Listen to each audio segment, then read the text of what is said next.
Hello and welcome to Occult Priestess's Saturday live stream. Happy Catterday, everyone. And as usual, going to wait for the Rockfin to ask me to go live. And so that's always like a minute or two here. Here we go. Go live on Rockfin. And if you can hear me on Rockfin, please say hello, friends. And I've already see that we have some friends gathering in the YouTube. All right. Say hi, Mary Moon. This is Mary Moon, y'all. Remember her from all the astrological rebellious goodness? I sure do. Hello. Hello, everyone. Yes, this is Mary Moon. The moon is in Cancer. So Is it waxing or waning, beloved? it is waxing. It is growing up there. I know because my daughter is always asking me, is the moon waxing yet? Because then I can trim her hair and it will grow faster. That's what witches know, too. Yeah. So I just trimmed her hair yesterday or the day before. That is awesome. So we are waiting on another guest from across the world, very secretive special guest we won't even mention, but there's some technical difficulties going on over there. So I would like to share with y'all just a little countdown, if you don't mind, and tell your friends, gather in the stream. And it looks like our guest is arriving. We hope everything works. But for right now, join us in a very short medley, I would call it maybe, in our beautiful countdown. Please join us.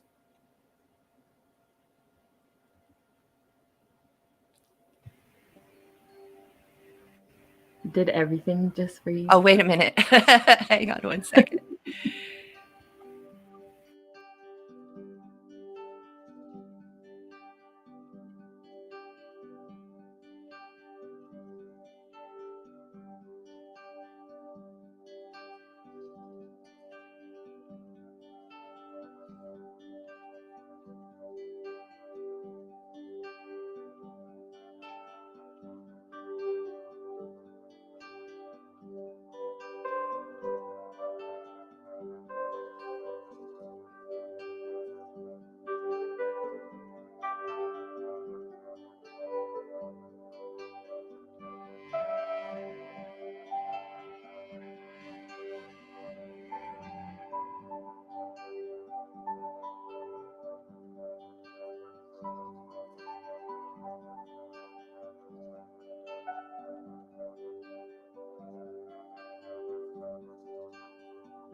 Hello and welcome, everyone. Welcome to the Occult Priestess Saturday stream.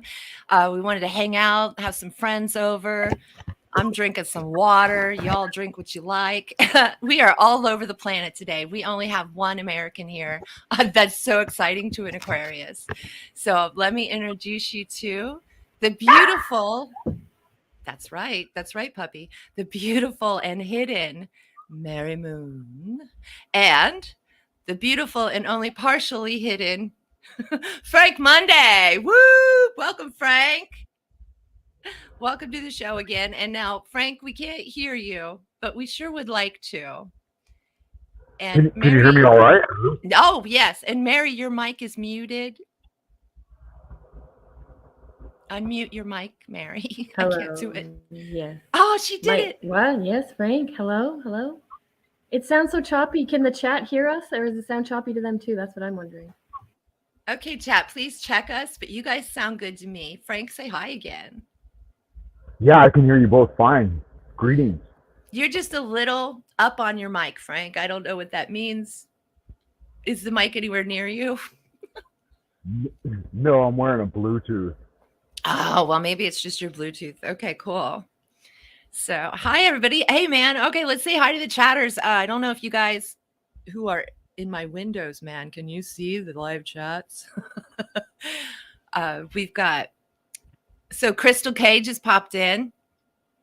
Hey, girl. Okay, whoops, wrong one. Sorry, I might have to mute. There's a lot of storm and dogs. Yes, we're going to talk to Mary Moon in a minute about what's going on at her house. And hey, Crystal K, so glad you are here, back again to be our friend. And Troll with a Purpose says, fate is like a river. You can choose to float with it, but a good part of the time, you can just stand and go, whatever. I like that. Whatever. So, whatever. And we are saying hello to Claire Mathis. I think Claire might be my biggest fan. I'm a pretty big fan of Claire, too. She's an awesome person. So hello to Claire in the Rockfin chat. This is awesome. I'm so glad you guys are here on a Saturday. We are having some issues from Mary Moon's house. I can barely hear. I can, when you talk, it just sounds like robot voices, like not clear at all. But the chat says they can hear it. And can you hear me?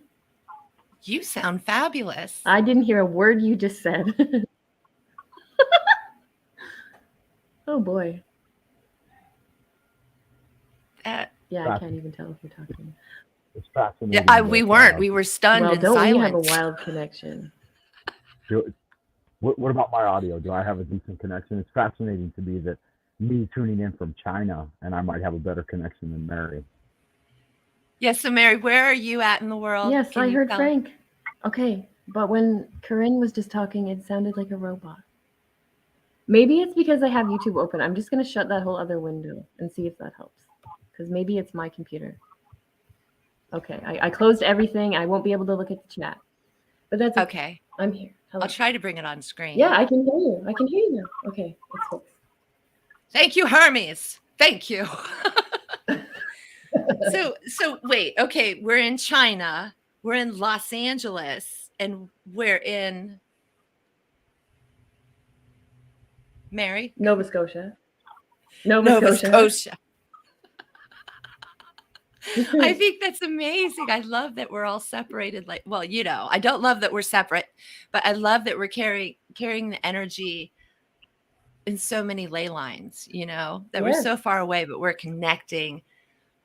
We're crossing the streams, right? It's totally that. We are crossing the streams magically.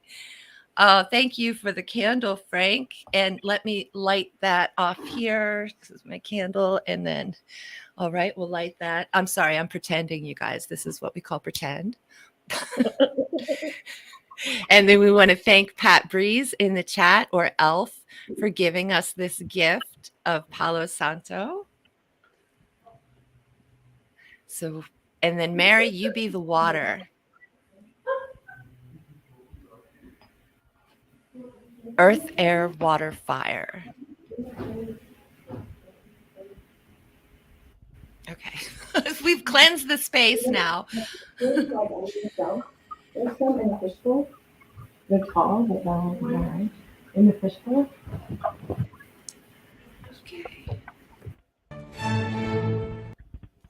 So what we're going to do to begin with today, we're going to have a talk about free will versus fate or destiny or fortuna. Oh, fortuna. So as you can see on the art that I made today for this broadcast, it has someone breaking their chains, and it has the magician versus the wheel of fortune, right? And in this dichotomous society, we are told that they're enemies. Free will and fate, they're enemies and they fight. But in the tarot, they work with nature, just like everything else that is positive and non-matrix like. So they work together as a part of a holistic working system.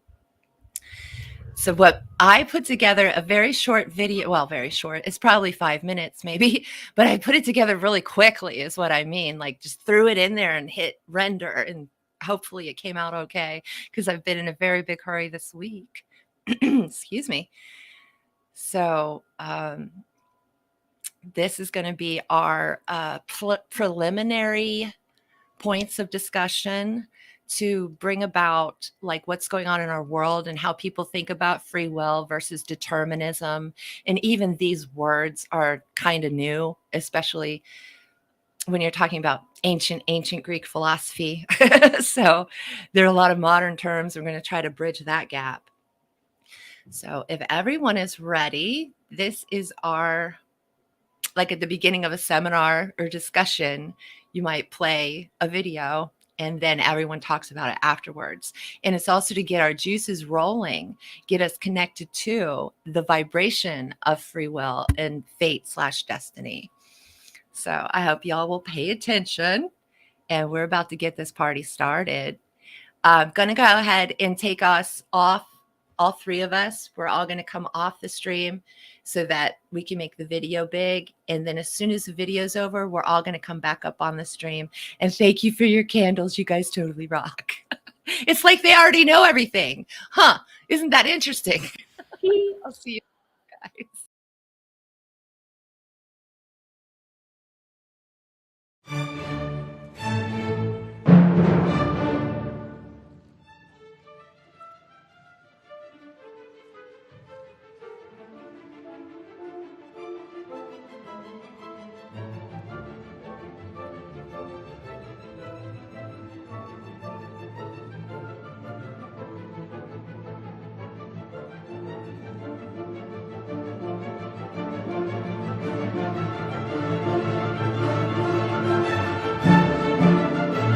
But some governments and corporations, for the first time in history, have the power to basically hack human beings. There is a lot of talk about hacking computers, hacking smartphones, hacking bank accounts, but the big story of our era is the ability to hack human beings. And by this I mean that if you have enough data and you have enough computing power, you can understand people better than they understand themselves, and then you can manipulate them in ways which were previously impossible. And in such a situation, the old democratic system stopped functioning. We need to reinvent democracy for this new era in which humans are now hackable animals. You know, the whole idea that humans have, you know, they have this soul or spirit and they have free will and nobody knows what's happening inside me. So whatever I choose, whether in the election or whether in the supermarket, this is my free will, that's over. We need to come to terms with the fact that, you know what, again, this is where philosophy meets computer science and biology. towards goals which are not necessarily the best goals in the world. For example, like Spain in the 30s, brief flicker of anarcho-syndicalism ultimately becomes fascism, becomes neoliberalism. And there are so many examples. I mean, a century ago in Russia, you had the Bolshevik Revolution, and within a very short time, you had Stalin and the gulags and so forth. And, within 2 or 3 years, the Bolsheviks were firing on the workers and peasants that they were supposed to represent. You have the famous case of the Kronstadt sailors and the Kronstadt workers, which in 1917 were kind of the avant-garde of the revolution. And by the end of the revolution, the Bolshevik government was massacring the very same workers in Kronstadt, which in the beginning were the big heroes of the revolution. It depends on whether you have an optimistic perspective or not. There's some days where I feel human beings are capable of creating this utopia. I believe it. I believe that this technology can be harnessed to create a world of justice and liberty. Then I'll hear like about some terrible refugee crisis in Burma, and I'll think, oh Jesus, let's just leave it as it is now. This is I don't want the trouble. I don't want the aggravation.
Okay, that was that, because I made it really quick, you guys.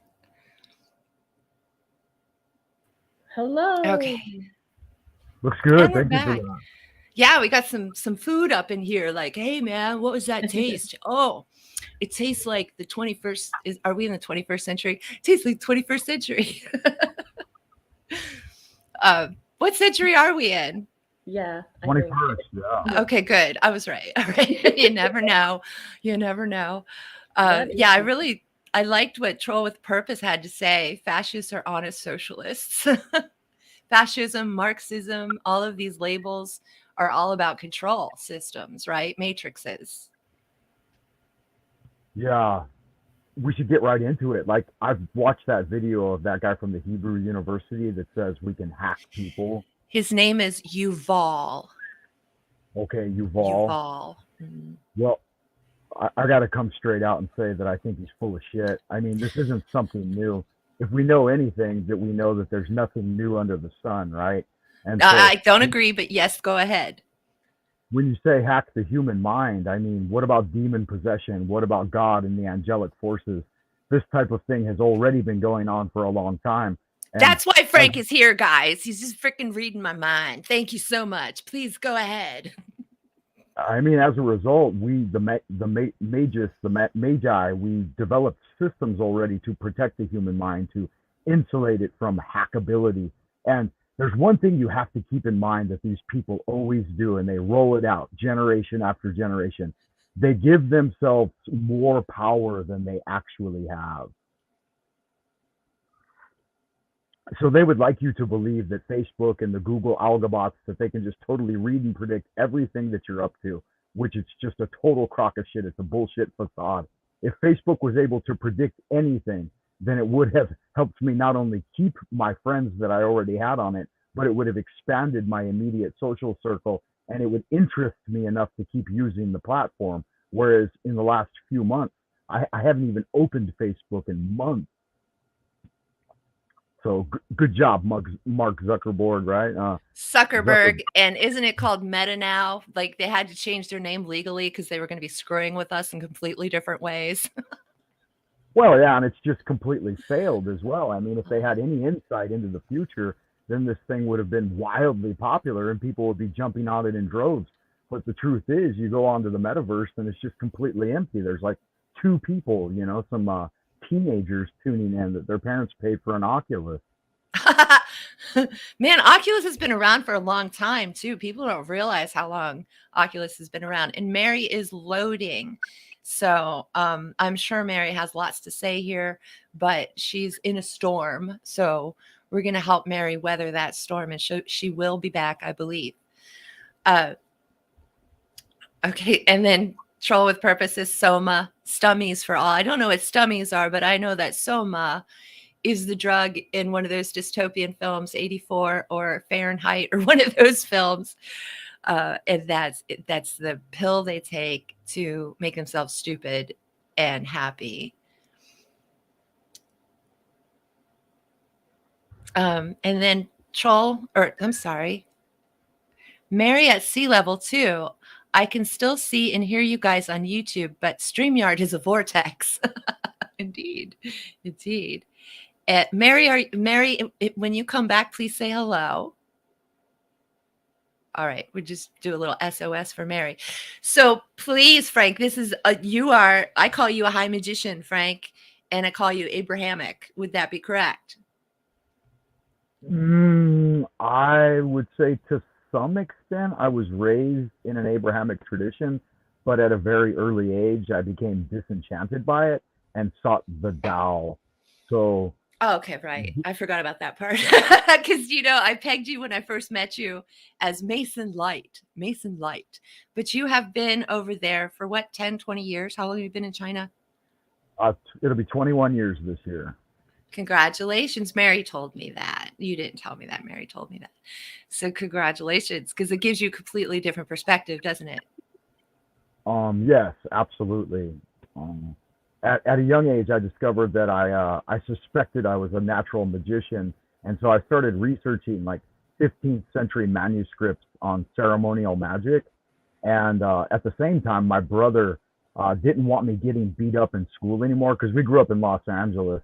And so we got our butts whipped quite a bit for being, this particular shade of skin color that we are, right? So we received a lot of flack for that, because we're kind of on the border of Compton and North Long Beach. So I'm not far from Compton, dude.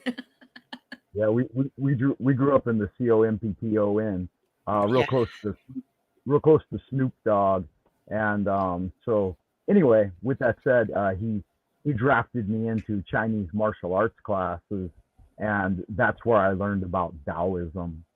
Okay, so first you crashed your cart into ceremonial magic, which nowadays a lot of us call high magic.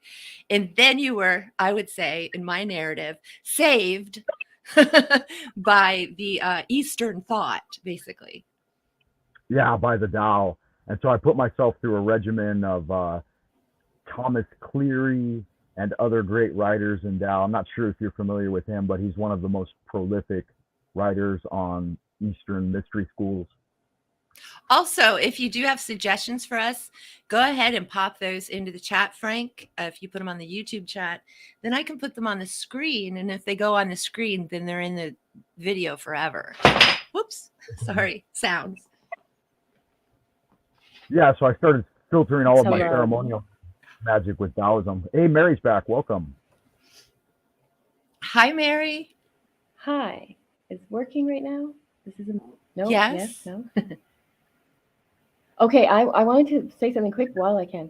When you were playing the video and it was going over the definition of fate versus having free will, the thing that immediately came to me was maybe it is not so simple, maybe it's not so black and white, but maybe it is predestined with our ability to slightly modify it, perhaps. And I don't know, I don't want to commit to anything. I would agree with you, but I'd also put a caveat in there because New Agers are stupid. Sorry, they're stupid. And the caveat is you do not create your own reality, period. What you think, what you brainwash yourself with does not create the outer world. So I was just going to put that little caveat in there. What do you think about that, guys? I barely heard that, but I think I know what you're saying. It was very choppy, but I think I got the message. Can you guys hear me all right? Yeah, so she said that we don't create our outward reality. That God is the great playwright. If you could just interpret for Mary for me, Frank, that'd be great. Yeah, I don't know. Can you hear me any better, Mary, or is it the same? Oh, you guys are both back now. But when great. Yeah, when you really weird. When Frank talks, it's clear. Okay, sounds like Nova Scotia doesn't want to tune in 100%, huh? Maybe it's Trudeau. Isn't his candy ass over in England this week? I'll check on YouTube. Okay. Yeah, he sent out his minions to block her. He's like, "You're not participating in any freedom convoys. What's the matter with you?" Honk honk. I know, huh? Sad. Hong Kong. I would add to that, Occult Priestess, that we do kind of live in a superimposed simulative reality, but at the same time, What's sim? What's simulation? What is sim? If it's not nature, what is it? yeah, but at the same time, I believe that they do have some power in realizing that we are adding to this co-created reality. Of course, we must give first and foremost all great respect to the grand architect above, but I think that the school system for young kids, I think this is a part of the conspiracy, that they realize that our minds are generating fields, and these fields do interact with and help to form the living reality around us. And that's why they keep, 90% of our youngest, brightest, most powerful magic minds enslaved in these school systems, just recanting these incantations that they have written, that history is this way and the world works this way and the physics is such and such. Not only that, they have them repeating over and over and again these formulas of materialistic physics that help to stabilize the system that they have created. So I would say that we do have a reality within which we function, a schemata, but I would argue that we are co-creators in it. I think that the scheme is a scheme from the New World Order. And before the New World Order, we would call them secret societies. And, all the way back to Rome, right? People who want to rule, which means there's something actually wrong with them. No matter what time in history, if you want to be a ruler, there's something wrong with you. We do have the utopian story of King Arthur, where we find the Grail legend, which is the only place I've ever found a righteous king, because the Grail legend says the secret of the Grail is the land and the king are one. So if you have a corrupt king, your land is screwed. If you have a healthy, beautiful, vibrant, amazing, divine king, then everything's going to be awesome. But we really, sure, we've got King Arthur, but even he had Guinevere, and there was cheating and there were problems. It's all that. And I don't think that it's human to have these types of problems. I think it is a wound, is why people have these kinds of problems. And so I do see the divinity in man and the potential for great heights of being a god on the planet. And that's when I first got into paganism. One of the first stories I heard was you can become a god on the planet. And that was Kuan Yin, who was born a human but became a god. And of course, I'm a Wonder Woman worshiper, so it's all about that. Our potential is great, but I believe the thing that we use to create is that co-creation with God and or nature. And if you're just co-creating with nature, you can choose whether it's going to be a dark, destructive creation or if it's going to be a positive, loving creation. And that's free will. Does that all make sense? Yeah, absolutely. I'm on board with that. Crystal K had a question. Will you read it, Frank? Certainly. Here we go. Crystal K says, and I like that cat. Wow, that looks I know. That's her real life cat. What about all is mind? Doesn't our consciousness create our reality? Reality isn't a projection. All right. Would you like me to go first on that one?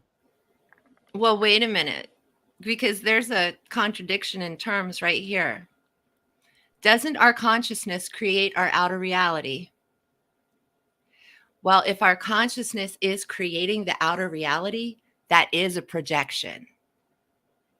That is a projection. You're projecting, most would say, what you want onto the fabric of reality. Wouldn't you say how you put that question, Frank? Well, all is mind. We've got a reference to the Kabbalion here. Exactly. The universe is mental in nature. Yes. Sorry, I've been with the Kabbalion too long. Yeah, so Because we it have seems to like to be one of the only things people understand. Well, yeah, we kind of have to look to where that's coming from. So the Kabbalion was brought forth by the three initiates were Who we don't know who they are. right, a pseudonym about 100 years ago. So it's really an amalgamation of Hermetic teachings that date back much further, of course, right? But I guess they had sought to make it a little more concise. So all of those words within the Kabbalion, you can find that literature within a book and a series of lectures called the Hermetic Brotherhood of Luxor. So we have these brothers of light from ancient Egypt that were trying to bring forth this light to shine on the world. And I would say that the seven principles are a good key to understanding the mysteries. But not for a girl. If you think in a feminine way, run from the Kabbalion. Really, if you're an arted person, then the Kabbalion reads like stereo instructions. It's very masculine, extremely, and dry, but it's extremely masculine. And I know you're used to reading like 1,500 books from the 1500s. And to that, the Kabbalion seems very modern and wild. But to regular people, the Kabbalion is still really hard, but the seven principles, they're good, but they're not going to teach you how to meet God. You understand? It's really a scientific paper on the universe from a scientific point of view. Maybe it's a mystical scientific point of view, but I would still call it science. You're talking about principles, right? Sorry. And God, Sorry. like, or books and spirituality, like, that just seems funny to me. They seem like complete opposite. Right. They really do. Like, that's linear, what you moving your eyes left to right. I can't even read. Like, I try to read. I have a lot of books now, and I will read a few pages, and then I'm jumping all over the place. I have these ideas. I got to go do this, and that made me think of this. And I want to get this out quickly because it's very interesting. So not only do we have a natal chart, which tells our parents before we even that like before our even first day of life, as soon as we're born, they can look at this chart and see what our life is going to play out like in a lot of ways. We also have transits. So we're going through the current weather is always in our chart in a different way than the person beside us, even if we were born very similar and we have similar charts. We are all 100% unique still, and these working on us too. But then there's this other one that I found about, I don't know, maybe 10 years ago or so. I had heard of this and I thought, no way, even as an astrologer, I thought, no way, this is just somebody trying to make money. And what it is I took that information then, and then over those 10 years, I would look at it and then I would go, no, and I'd poo-poo it. And then I finally said, okay, I have to do charts of a whole bunch of people and then look at this to see if it's true. And in my experience with the charts that I did, it is flippin' true. So this is what it is. There's apparently this guy called Dr. Jonas. You can look it up, Jonas, Dr. Jonas, and it's called Dr. Jonas Fertility Method. And what it is it's a hidden fertility cycle and it's based on what I was talking to before the show started, our moon phases. So women yes, please go into that, Mary. Like go into ours and everything. Oh, I will. I'll mention about Frank too, but like just for women especially, this is a hidden fertility day.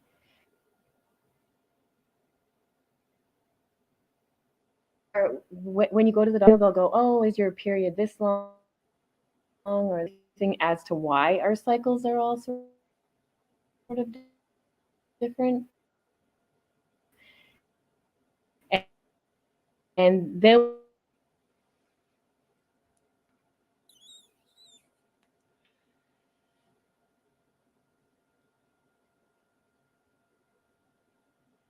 really looks like I'm cut out.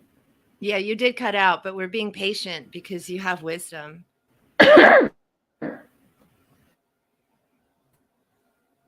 So you said something about the moon signs and women in particular. Yeah.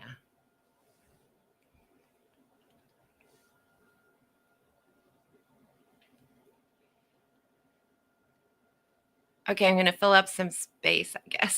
So we are going to be patient with Mary because she has some very important things to say. So I know my consciousness doesn't create reality because I have been literally in heaven on earth, and earth sucks. I've literally been weather with.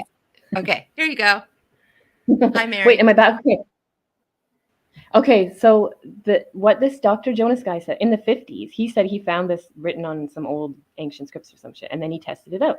And what it is women moon was in which phase, not the sign, but like if it was a full moon or a new moon or waning gibbous or waning crescent or waxing crescent or whatever, that is your special fertility day as a woman. So it lines up with your regular ovulation day.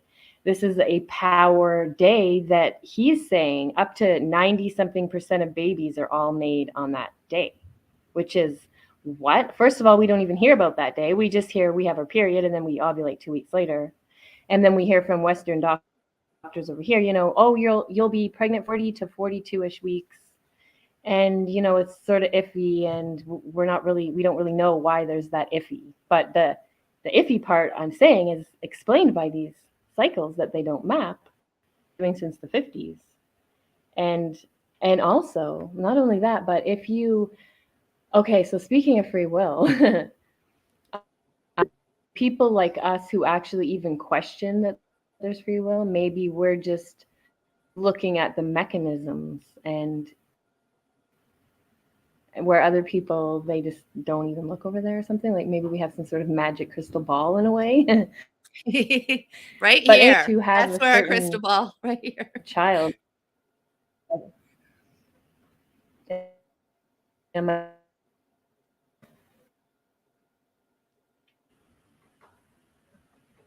Say that again, Mary.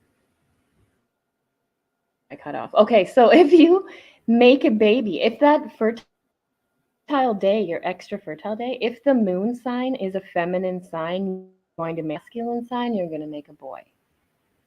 It seems very simple. But you know how the signs go: Aries, Taurus, Gemini, Cancer. They go masculine, feminine, masculine, feminine, masculine, feminine. And what he's proven with his research is that that's like 90 something percent true, that the babies who are conceived on a feminine moon sign day are girls, and the ones conceived on a masculine moon. So if you see things like that, somebody had the worst day ever, maybe some whole bunch of their family died or something, like it's just this huge horrific event. And then you look in their chart and you see that on that day, you could have warned them, if you knew, if you were doing their chart and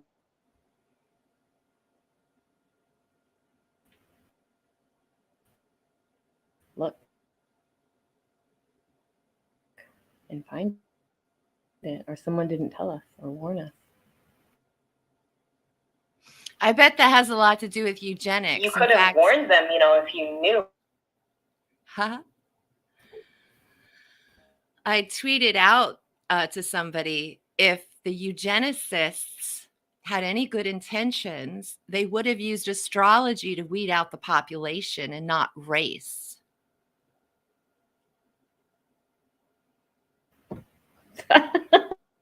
Oh my God. That's a bannable comment, woman. Oh, I'm going to get in so much trouble. That makes too much sense. That makes people think. Okay. Yeah. I know there's a lot. Frank's got stuff to say. We're all in trouble now.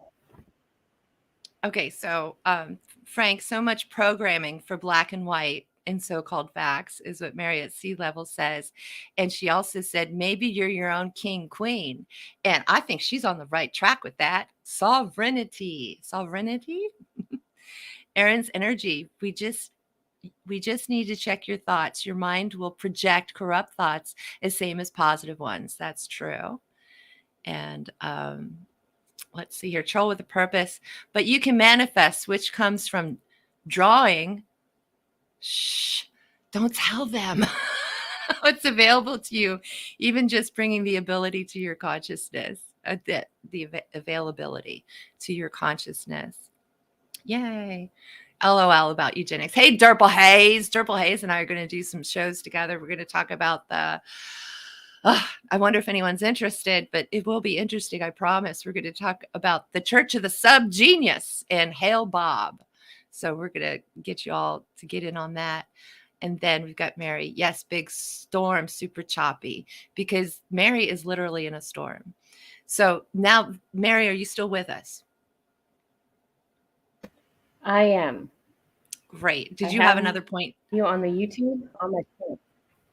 Do you have another point? You guys, somebody else. Okay. Oh, I could talk, but someone else talk. Frank, I'm tossing the ball to you. Yeah, okay, thank you for that. Because you got a book or something, you're ready to go. No, I'm just checking my notes, because everything that you guys mentioned in the email leading up to this show kind of corresponds with what I've been researching on my own here recently. Like, Mary's a world-class astrologer, and I've always had astrology as a hobby and an interest, but I've never dedicated the time and energy into researching it the way that she has.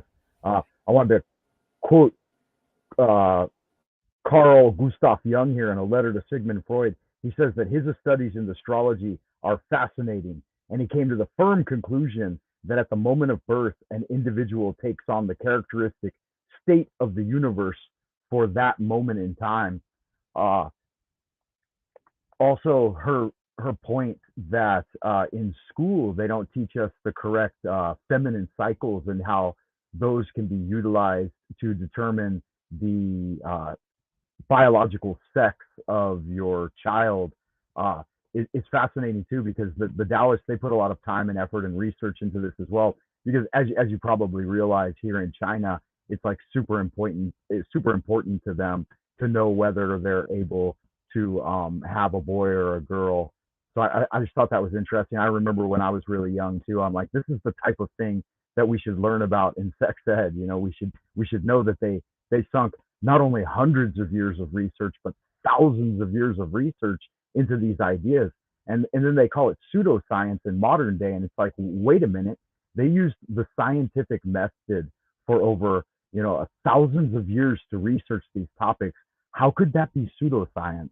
So I always wondered why the modern educational institution will turn its back on the ancient wisdom that has been developed over many, many generations and time tested and proven out, and call those topics of research pseudoscience, such as astrology and so on.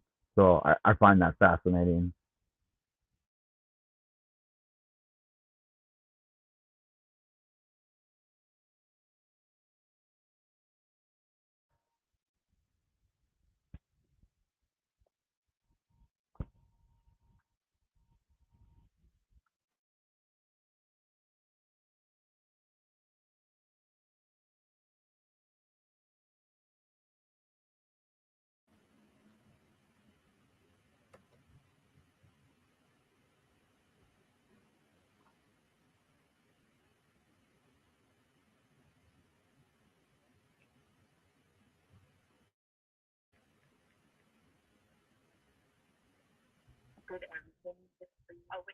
Can you guys hear? Give me a yo out in Happy Land if you can hear Occult Priestess.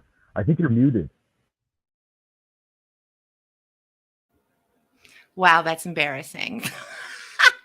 Thank you so much. Not to worry.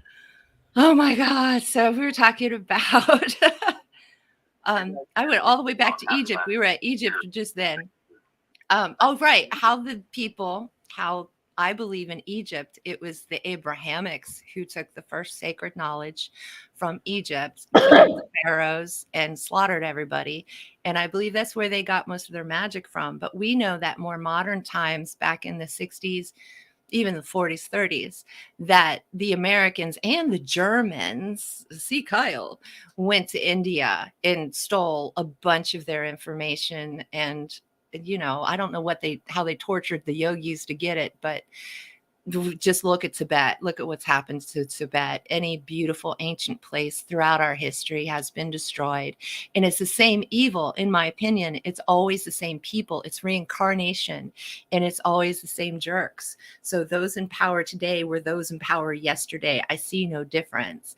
And metaphysically, I believe there's some sort of like vampire. I think that's a good description for what they are. But I just see this big blanket of evil that came over the world, and we're all interacting with it.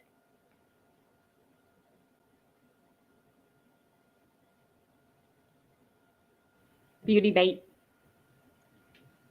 Can you hear me now? Yes. I love to hear everyone. Can you guys hear me right now? Yes.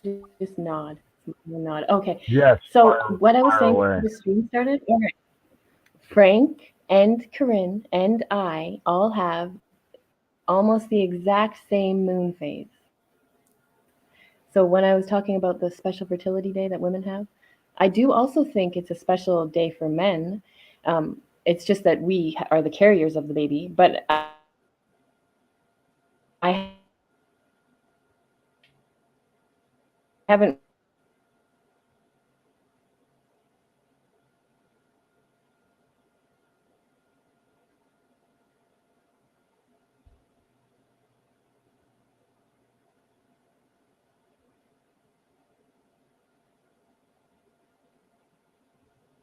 Okay. Yeah. We did. We lost Mary. So Aaron's energy, to your point. So did you know that they have a relic room at the Vatican that holds body parts, each of the canonized saints? So where'd they get that from? But Egypt, hello, look at our canopic jars. And I can tell you that we have canopic jars because of our reincarnation process. This is what it has to do with. And saints like Evita, Saint Evita, she's an I don't know how to say that word. She does, her flesh does not decay. Her body flesh does not decay. She's in a casket. You can go see her. It's pretty creepy. But anyway, that's Catholic stuff. But I'm telling you, I believe it all came from Egypt. What do you have to say about that, Frank? Oh, I'm sorry. The catacombs under France, a bunch of dead people. Okay. France is built on dead people.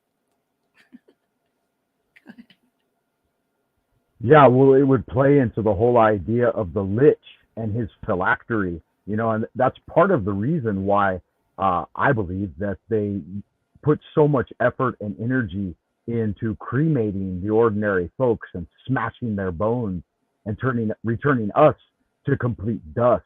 Whereas within their bloodlines, they maintain everything. If you even lose a tooth as a child, that goes into a sacred vassal. That's true. Forever. What's up with that? I've seen that in so many movies about rich people. Because they want to keep their genetic material preserved on Earth so that they have greater power spiritually in the material plane. So they got it screwed up because they saw some yogi that had been meditating for 200-300 years and he was immortal.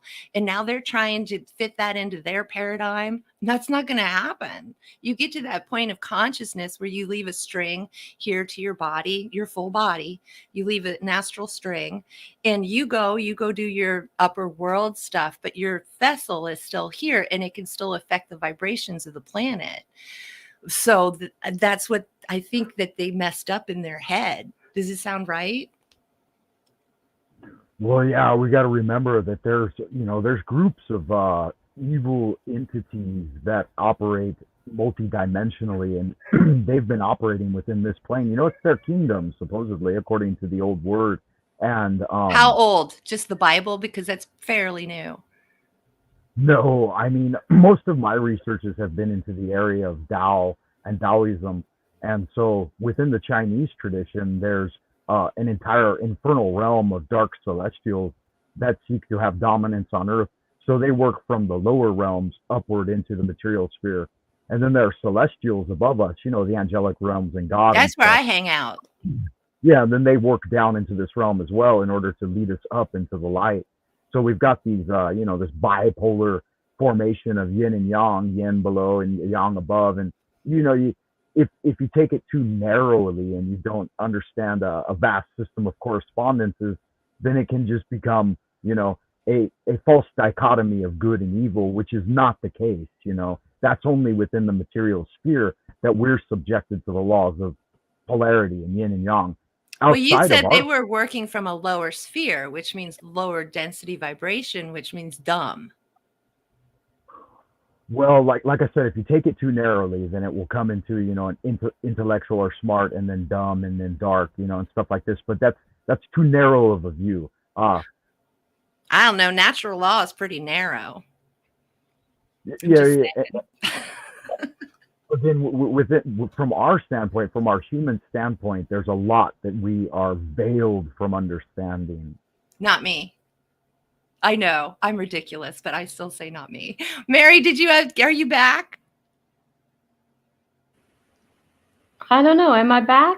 I can hear. Are you? Frank, you don't have to mute yourself. You're totally fine.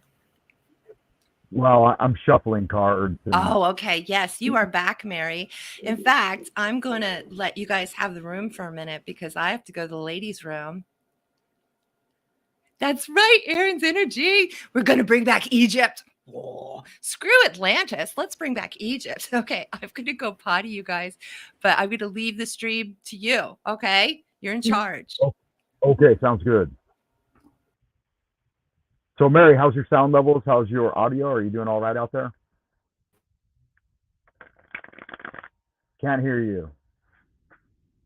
All right, so unless Mary tunes in, if you want to chime in, let me know. I was researching some Nietzsche, and I know a lot of people don't like Nietzsche because he kind of veered off the path, and I think you are back, Mary. And he engaged in decadence and degeneration and ultimately ended his life too young. But with any given sage, there's always something to be absorbed.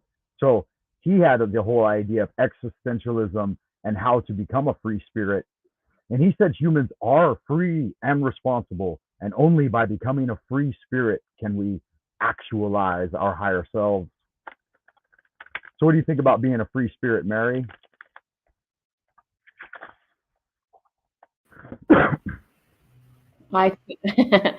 I honestly don't know. I see how people are born with a certain chart and they play it out perfectly like it was written for them. And even if they don't know astrology, I can watch their chart and I can watch their transits And I can pinpoint days that are going to be terrible for them and days that are going to be easier for them. So when I look at it from that angle, how can I think that there's free will when I'm looking at it like that? It's Oh, okay, I got you. So, yeah, being limited by fate and destiny through the astrological alignments. I think there is, yeah, absolutely. There's a lot of research and science behind that. I would argue, though, that there is the path of the Magi, and that the idea of overcoming fate and destiny is what magic is all about. I mean, the Buddhists attempt to break through samsara and get themselves off the wheel, and then the ancient Egyptians, they put forward the great work, and that it's before all things the creation of individuals by themselves, the full and complete conquest of their faculties and future, and especially the perfect emancipation of their will. So, I mean, on the tree of life in the Hebrew system, we have the path of severity, the column, the pillar of severity, and the pillar of mercy, and we're alternating between these yin yang fluxes. But the path of the Magi goes straight up the middle, and it's all about breaking through and overcoming fate and destiny. Now, the overcoming well, I guess part that is means my interesting part. on that path.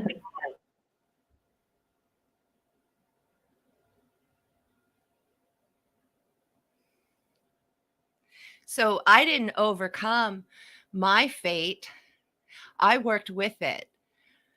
My fate was, can you hear me? Is everything good? I can Hello? hear you. Okay. My fate was learning as a teenager that I had problems because my father was an alcoholic and I had a bad childhood. That was my fate. Could I have changed that as a child? Probably not.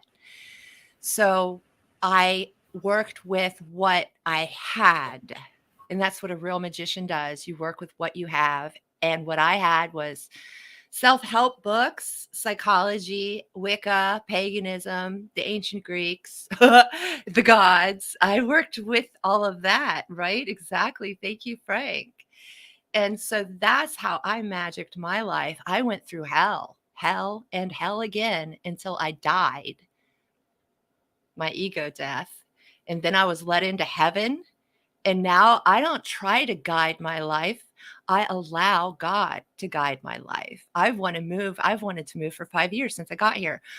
And I could if I was a stubborn meanie, but I know better to listen and to wait I put my will in the hands of God, the divine will of God. And I believe that really is the goal of the magician, to know what I will to do thine will, to know what the divine will is, your purpose in this lifetime, and to follow it as closely as possible. Over and out. Absolutely. Yeah, be master of yourself. The romantic idea of the free spirit is self mastery. I don't disagree with either of you or you, Mary, about the fate and destiny and astrology and karma and all of that. But I believe that those are parameters and limitations that more directly affect what in the Hebrew tradition they would call the goyim. And I'm not saying that there are certain levels of people that are cattle upon the planet. You mean that when I hear them say the goy and they call the goy stupid, isn't that anybody who's not Abrahamic? No, that's not the way I interpret it. Yeah, I don't gotta remember, know. I don't know. I'm ignorant. my teaching and understanding is an amalgamation from many different systems. So most directly, I try to focus on Tao and Hebrew Jewish mysticism. But the way I've developed an understanding of it, that it's more of the idea of meat suit individuals, people who give up the soul. See, you're imbued with the soul, but there's also the demon king, and there's the opportunity for you to sell your soul out and become rich and famous and become a golem, so to speak, not an automaton, not a. That's another vocab word, kids. Golem. Look it up. It's really important because I think AI is a golem, obviously. Yeah, and when they talk about hacking the human mind, they're not talking about being able to hack the Magi. They're the soul. He doesn't believe in the soul. In fact, science, the bastard child, says there is no soul because that's the only way they can do their math. Right? Yeah, they're talking about that they will be able to hack and dominate over the the general level of those who have given up their right to free will and those that have given up their right to self-mastery through Materialism, whatever, right? right. Murdering people, any Yeah, like the dark path, the path of the negative vortex, disintegration of the spirit. In Taoism, if you cultivate yourself and you love God and all of that, and you're a good person, then you naturally breathe, you breathe rhythmically, and you hold the lower energies tight, and you don't um, send all of your positive energy out into the world. You refine it. I mean, that's the alchemical marriage of Christian Rosenkreuz. It's what it means to have salvation through the esoteric spiritual mother, this inner practice of refining the lower energies into higher energies so that at the time of death, you excavate the body through the top, through the head, through the bai hui, through the or 100 meetings. yeah, yeah. You can do that And in your sleep too if you're already in heaven. well, here's the point. If you don't do that and you die in degeneration and decadence, then you are excavated through the bowels, your shit out the bottom of the body, so to speak, and you become a hungry ghost, or you disintegrate, or you're pulled into the lower realms of whatever may be down there. And I'm not going to get too deep into it because Into the it's clip off. yeah, it's deeply spiritual knowledge that each individual has to experience. But there is a pure message here that we can refine ourselves through practice and time and union with God and all of those great things. Otherwise, what's the point, right? If you do not have the opportunity of free will and you're not actually given a choice, then why not just throw caution to the wind and engage in nihilism and hedonism and pure decadence and just That's what they fuck the do. That's what they no, do. They no, have no souls. So, just but your disintegrate point, yourself. your actual point in the beginning was AI is hackable because these souls are hackable because they have no soul because they're just meat suits, right? Yeah, to some extent, right? That they abandon the light and seek the darkness. Mary, did you want to? I don't know if you can answer this question, Mary. Can you? Do do do do do. Hello, hello. Do do do. I didn't hear any question. I was It's on the listening to the screen. YouTube and it's behind. Oh, Mary, Oh, it's on the what? screen. Mary, is Yeah, the sun? Oh, I actually just answered her in a comment because what I was oh, saying was somebody said, somebody commented, the or is Jesus dying on the cross meaning like symbolizing your death? And then I said it also means at the winter solstice is our shortest day of the year because the sun has died and you could be in mourning because it's freezing and you're going to have this where there's no sun that we're just ending now. Pisces is the last sign of winter. But anyway, yes, the corona, the crown of thorns, it looks like rays. Like look at all of the old Jesus pictures where off his head like thorns or a crown or whatever you want to call it. And also Virgo constellation is the largest constellation. If you're measuring zodiac signs, they're all 30 degrees, but if you're measuring constellations, they're all different sizes, and Virgo happens to be the largest one, which always reminds me of a pregnant mother. isn't there a black hole in the So I think constellation of Virgo? Mary, the what is? I heard there was a black hole in the constellation of Virgo. Oh, I don't know about black holes. I don't know. That seems like more NASA stuff to me. I Oh, don't really right. go there. If there's anything to me that takes you on a path to nowhere when you should be coming to know yourself and know other people, it's fucking nice shit. Because everything they say irks me. That they could have spent that 5 minute explaining to somebody how astrology used to work, and they have completely destroyed it. And they only talk about black holes and far Absolutely, away and ridiculous. sci-fi Well, I thought a black hole in Virgo kind of made sense because Virgos have really hard lives in general. That's all. Yes, they do. Virgo is the sign of the servant, the slave. And Yes. they're naturally ready for that. They get bossed around and they take it and they take it and they take it. And Which they is are funny born for because that, my really. my They're the ones who are sister going to take care Virgo, of you, and they're always thinking about the future. my sister was a Virgo, but she was a bully. Even at work, she almost got fired for being mean and bullying people. So it's funny. She would do the work, but she would hurt you while she did it. When you see Virgo in a distressed, like when they're coming out in an expression that isn't very Virgo like, you can bet that they will have one of those hard angles that I was talking about in your chart and my chart. Everyone has at least one, maybe. Some people don't have any. But Wow. to Sagittarius moon, they could moon square sun people, they're usually very cranky. They're cranky, they fight with people a lot. Like somebody will say something and they'll just say something smartass back at them.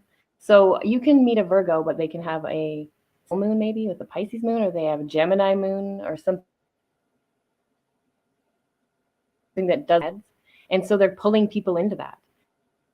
You'll meet them everywhere. And they're just always argumentative with you, with anyone, and fighting back all the time. And or maybe not just fighting back, but just picking fights. Stir shit up and then leave. And then the whole room is Yeah. ah. Yeah, those will be people where they have those lines in the chart is oppositions and squares, and those signs don't get along. So when you see that, you know that person has so much inner conflict that it's spilling out of them and into everyone they know. They will always be, and you just have to love them. Once you know astrology, you're like, you're just being you. It's so perfect. It helped me with my That compassion to have compassion for sure a lot because the beginning sign of the zodiac versus the end signs of the zodiac are completely two different individuals to me. You've got a learner and then somebody who's actually learning and growing. So there seems to be a difference there. But I did want to say about aura or about the corona. She's talking about the around Jesus, and also you'll see angels. These are actually the old halos when the gold circle is behind them from their shoulders all the way over. That is a halo, but the original meaning of the halo is actually your aura. It's your chakras, it's your aura. So a halo is a new term versus your aura and your chakras.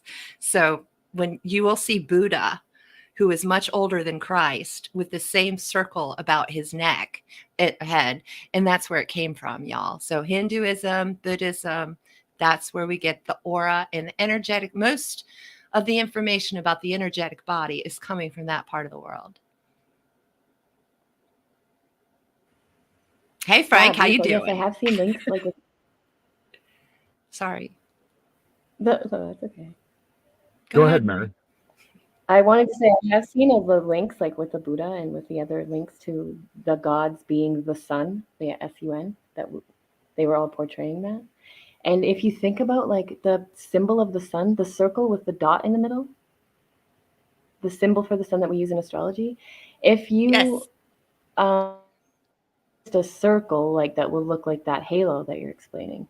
And if you take the dot away, that's the point of being. So that's you within this halo, this aura, that this spirit. Oh, that's So Kelly beautiful. Lee, yeah, Kelly Lee Phipps, he dissected the symbols, and I had said this in your chat once, but I don't know if you remember. But like circle is spirit, and the point is point of being, and then a C, it looks like a C or a U from Jupiter and Saturn on the bottom of Saturn, the top of Jupiter, like a C or a U. That's consciousness, and then the cross of matter with the X, like or the cross. So if you use all of the symbols, that's all of the symbols you need to make all of the astrological symbols. And then they all have that Wow. meaning, so you can start to dissect them like that. But when you said the halo thing, it made me think of if the sun is dying on the cross, then we're leaving, the point of being is leaving, and it's just left with this spirit circle. That's what it reminded me of. Ew, and that brings us to what we got here from Crystal K. So that's why Jesus in Jesus Christ Superstar says, to conquer death, you only have to die. You only have to die. That's so true. Okay, let me fix my, sorry, my, I'm fixing my light, y'all. Go ahead and talk. Oh no, Jesus Christ Superstar. Jesus! It's one of my favorite musicals. I've met Ted Neely twice in this life and I have a picture with him and it's awesome. So yay, Jesus Christ Superstar people. Wow, that just made my lighting worse. So go ahead, guys, please talk. Well, you're starting to believe the things they say of you. You really do believe this talk of God is true. And all the good we've done will soon get turned around. You've become to matter more than the words you say. Oh my God, are we gonna have a Jesus Christ sing along? Can we have that? Like, can we go on Rockfin and we'll play the movie and we'll all sing along? Yeah, that'd be fun, huh? Mary, what do you think about those ideas? Mary's muted. No, I think it glitches out more when I'm unmuted. Did you just ask her a question, Frank? No, yeah, sure. We were talking about the aura, and in the Taoist tradition, we have the three centers, the three dantians, bridge points leading to immortality, and we refine the lower energies into higher energies, and this just naturally produces an aura around the head. So I see the crown of thorns as suffering. You know, there's the old uh, hermetic axiom that you gain strength through suffering. And if you have hardships, it will make your thoughts deep and it will make you appreciate life more. And if you have no hardships, then it just ruins the being. You know, you see these people who grew up extremely moneyed, and one of the things that usually undoes them is that they start to engage in so much laziness and decadence that it destroys their family line through inbreeding and just taking total advantage of the system. So I think that the balances of mercy and severity, they're there to help each individual learn the lessons of life. I mean, that's kind of my interpretation of it.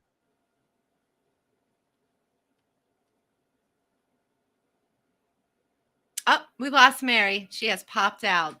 Hopefully she will pop back in. Yeah, I was wondering, are those cards holographic? I know. I just think they're gold foil. They kind of look like they might have a little bit of holographic to them. My son bought them for my birthday the other day. I Well, like happy Mary. birthday. Oh my God, you and Mary, both birthday people. Yeah, we're Pisces. We're both Pisces. Well, you know, I like to hang with an older crowd. And I mean that by astrologically, you're more grown up than I am.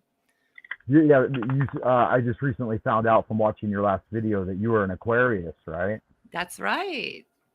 Yeah. Yeah, Did you watch me in Australia? Was that it?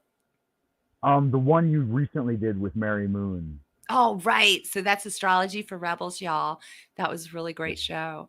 Mary's really a great asset. And I'm so glad that she reached out to say hi. And, you know, Yeah, she's an awesome astrologer. And she's an awesome person. I tend to agree. I've never met either of you, but I'm tending to agree. Well, she was tuning in on my channel. She found me from coast to coast, and I recommended your channel to her. That's what she said. Yeah, I sent her your way. And that is what I love, Frank, because you know what? I have helped so many fucking people get guests and get out there and get seen and get noticed and get known, but they don't give it back. Well, they never give it back. Yeah, I saw your show that you were going to do a chart where you were comparing your birth chart to Alex Jones because you guys were born at the same time, same day, same month, that kind of thing. And so she being like a world-class astrologer, I told her that she might have interest in that topic and that she should contact you. And so she did, yeah. That's amazing. Thank you so much. I want to say also, hi, Rockfin, beautiful people. So we've got Crab Apple, hello, girl, in the chat. And we've got Ian. Hello, Ian. How are you doing today? and they're having a great conversation. Black hole is toroidal plasma in the cosmos. Thank you for that.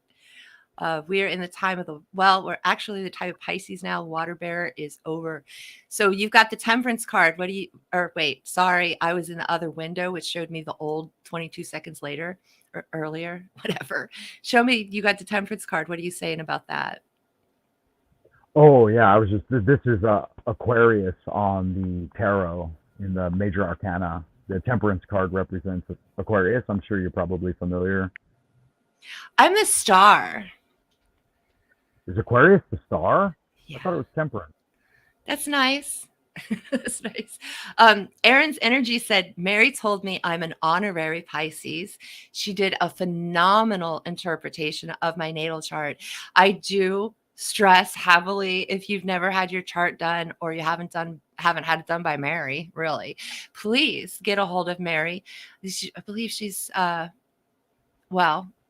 she'll be watching the comments. Okay. So you can comment underneath this video and we can get you in touch with Mary. I am occultpriestess@gmail.com. If you would like Frank's or Mary's information, you give me your email address and then I can give it to them and they can get a hold of you. Does that sound okay, Frank? Yeah, that sounds good to me. And can I give a shout out for my channel? Please. And also, if you type your channel in the YouTube chat, I'll bring it up on the screen. Okay, yeah, I'll do that. I'm just Frank Monday. You can search it on YouTube. Also BitChute and Instagram as well as Facebook. It's all Frank Monday. That's my branding. My channel, I do Monday through Friday. I do a morning live stream called The Morning Grind or the Live Drive Jive Archive where I just rap on my way to work because it makes driving to work easier. Each day I got an hour drive there and an hour drive back. So in the evening, sometimes I do what I call the afternoon shuffle. And I'm located in Twilight Zone, Old Peking, broadcasting to you Monday through Friday from the Central Kingdom of the Celestial Dragon. Do that again. We'll give you a little. Yeah, so check me out, Frank Monday. Yeah, thank you for that. No, that's it. That's my blurb. I like to talk about magic and religion and esoteric and occultism and Orientalism and Kung Fu and all those kinds of things that have to deal with the Central Kingdom over here. Yeah, you guys. So Frank's typing in the chat now, I believe. So we'll put He's his. Still there? I think we lost the Occult Priestess. I'm here. Oh, okay. I put you big on screen so people could see your face without mine. Oh, thank you for that. That's very kind of you. I haven't had a shave though. Oh, you look fine, mister. We got our hats on. That's why I wore my hat today, other than I didn't have to fix my hair, which is wonderful. Yeah, me too. But I believe that these are messenger hats. You know, we don't have the old Greek ones with the wings, but we do have the fedoras. And I think it's also a way of taking back the hat from the shadow man, from the hat man, from the boogie monsters at night. We wear the hats because we're the new media. That's what I say. And that's my free will. So I do feel that we're kind of waiting on Mary, but we should probably continue the discussion. So, Frank, what do you know about? Oh, yes. Oh, that's beautiful. I'm going to look for that deck because it shows up well on camera. So Aquarius is the star, eh? I totally misremembered that. I was always thinking Temperance. Every time Temperance comes up, I think it's the Aquarius because it's the water bearer. But yeah, you're right. The dog star, huh? Of course, that's Sirius, yo. My soul came to Earth through Sirius, so this is true. And if there was no such thing as a soul, then there's no way it came through Sirius. Then that's the thing. Science, just a flat fact. Science believes you have no soul. They teach them that everything is physical. Everything is manipulatable through the physical realm. So in science, there is no soul, although science, the school of psychology, is a form of science. And psychology, psyche, actually means soul. And they don't believe in a soul. So that should show you how ridiculous these institutions are. Yeah, and it's interesting to me too that all of these people who brought forth these ideas originally, I mean, if we go into psychology, we've got Jung and Freud and these type of folks, and then if we go into even like evolution and the dogma of what is it, natural Darwin. selection, Darwin. Darwinism. And then These Darwin's guys, bulldog too. right? Yeah. But These, Darwin these and guys, Freud, I thought their stuff worked together really well. yeah, well, these guys were not atheistic in their approach at all, and it's interesting to me that modern scientific materialism tries to interpret what they had researched as just pure scientific materialism and denial of spirit, which was not their bent in the original writings. And like, of course, Darwin's been debunked as a total fraud anyway. Well, I he's a mean, eugenicist, period. Darwin is a yeah, but eugenicist. my main point though is that they were not trying to deny spirit and promote atheism. Maybe Nietzsche was, you know, Yeah, definitely. he Nietzsche, God is dead. Naughty Nietzsche. yeah, That's what we call him. he spiraled into nihilism. I mean, there's still some value in his teaching, but At this Mercy and Severity School, there's value, yeah, right? this whole atheistic bent and denial of spirit. I think it's a game they put out there to test the unworthy. They're not testing anybody. Jung hated his people that was around him. He ended up hating Freud. He understood beyond any of them. But if you go to Freud, and then when Jung came around, if you really study that little square, you'll see how completely divergent Jung was from the old fuddy-duddy, sometimes it's just a cigar, weirdo Freud. I think Freud had a lot of sexual hangups and control issues. And I know that the Red Book written by Jung, he wrote that when he was in his early 20s, and it's a master work. And it honestly, it kind of his other work pales in comparison. It's like he did a magnum opus, and then the rest of his lifetime, he was just explaining that Red Book. You know what I mean? Yeah, So he it, knew, it's almost like he was born knowing, like from a past life. And he went straight into India and he grabbed the animus. He grabbed that we have a different side of our personality, masculine and feminine. And then he grabbed the sides of the brain, masculine and feminine. Then he grabbed the third eye, but that's where he stopped. He's like, all right, well, that's there. But he never took us beyond the subconscious, which is where yogis go and mystics go and magicians go, beyond the subconscious. The subconscious is what allows us to be hypnotized, allows us to be controlled and programmed. And it is the job of the magician or the mystic to break the subconscious, because it is only training wheels. However, the New World Order and evil use those training wheels against us to make us go to that clip off, that dark spot, and to put our free will in a basket of darkness, basically, right? yeah. Well, that's kind of our job, right? Anyway, it's self-actualization, and as we get a little older, then we develop the tools of discernment and being able to cut through the BS, so to speak. Here's a good card for you: the Nine of Pentacles, the achieved woman, right? Yeah, just not materialistically. I have achieved almost all my goals, you know, except for what? What? That's ego stuff. Yeah, I've achieved all my spiritual goals in this life already. But you can't tell them you're going to retire. That's when they kill you.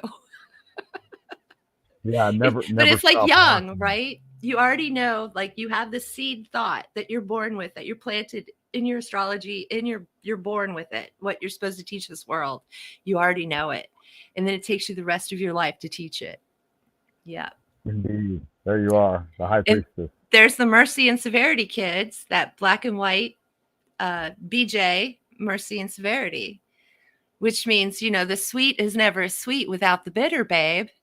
And I know that I've reached points in my life where I was a little spoiled, and I could feel the degeneration of myself in this spoiled state of getting too much of what I wanted. And it's spooky. It's spooky to be able to just walk in a room and roll it. Yes, there you go. That's the spooky. How did you know? How did you know that's the spooky? That's when you got your fish hat on, right? Yes. Well, the my gods and guides always say the throne has always hurt your back. My back is always hurting. And they said that it's a past life thing that I was on the throne and I hated it. I always hated being on the throne because you have to tell people what to do. I don't like telling people what to do. I like people knowing what to do. There's a big difference. So I try to help people know instead of tell and boss and poke, right? Yeah, that makes perfect sense. I mean, be authentic, be honest about yourself and your emotions. It's good stuff. I don't know, Troll with a Purpose. You're a pretty interesting person. I could imagine why that comes up for you. And it's funny, both chat rooms are talking about MK Ultra. So did you have something to say about MK Ultra, Frank? Yeah, sure. You want to know my thoughts on MK Ultra? I was an MK Ultra baby. Well, all right then. We got a story, kids. Get your tea. We're settling in.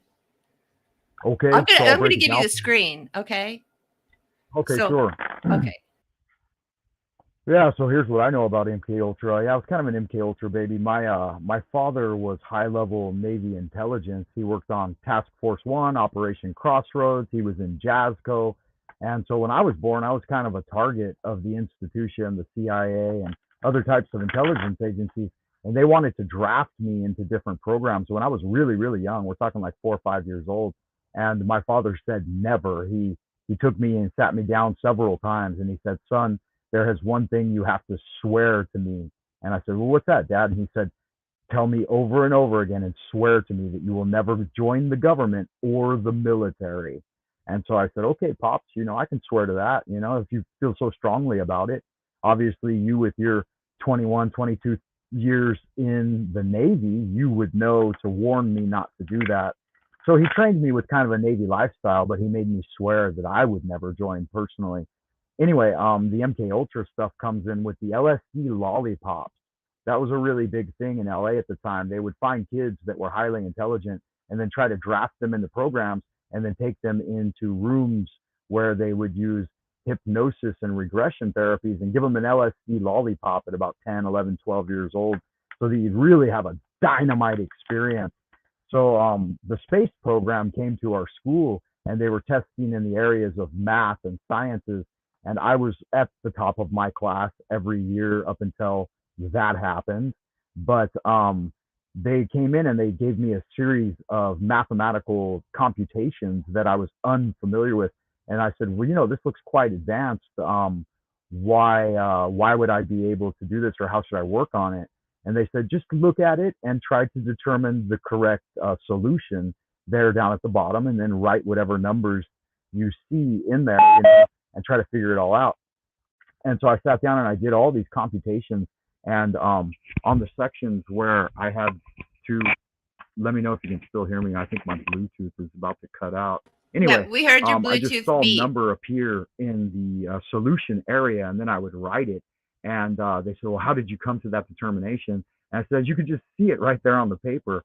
And they're like, "No, that's blank. That area is blank." And I'm like, "No, there's an outline of the number."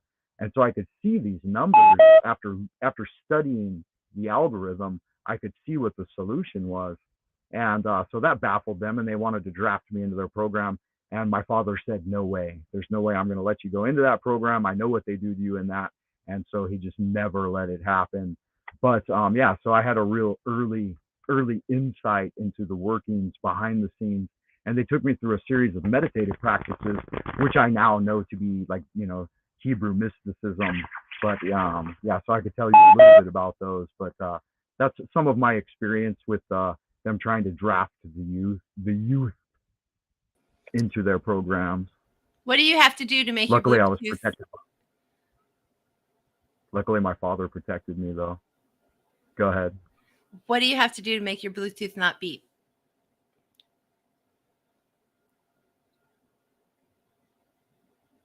Can you hear me all right now? Can you I hear can me? hear Or you. did It's I? just it was beeping like loud, like rah. So there you go. If anybody's hearing headphones, they're going to be very sad. I don't. I have two, so I'm trying to turn the right one off, but Oh, I got an idea. Here we go. Okay, cool.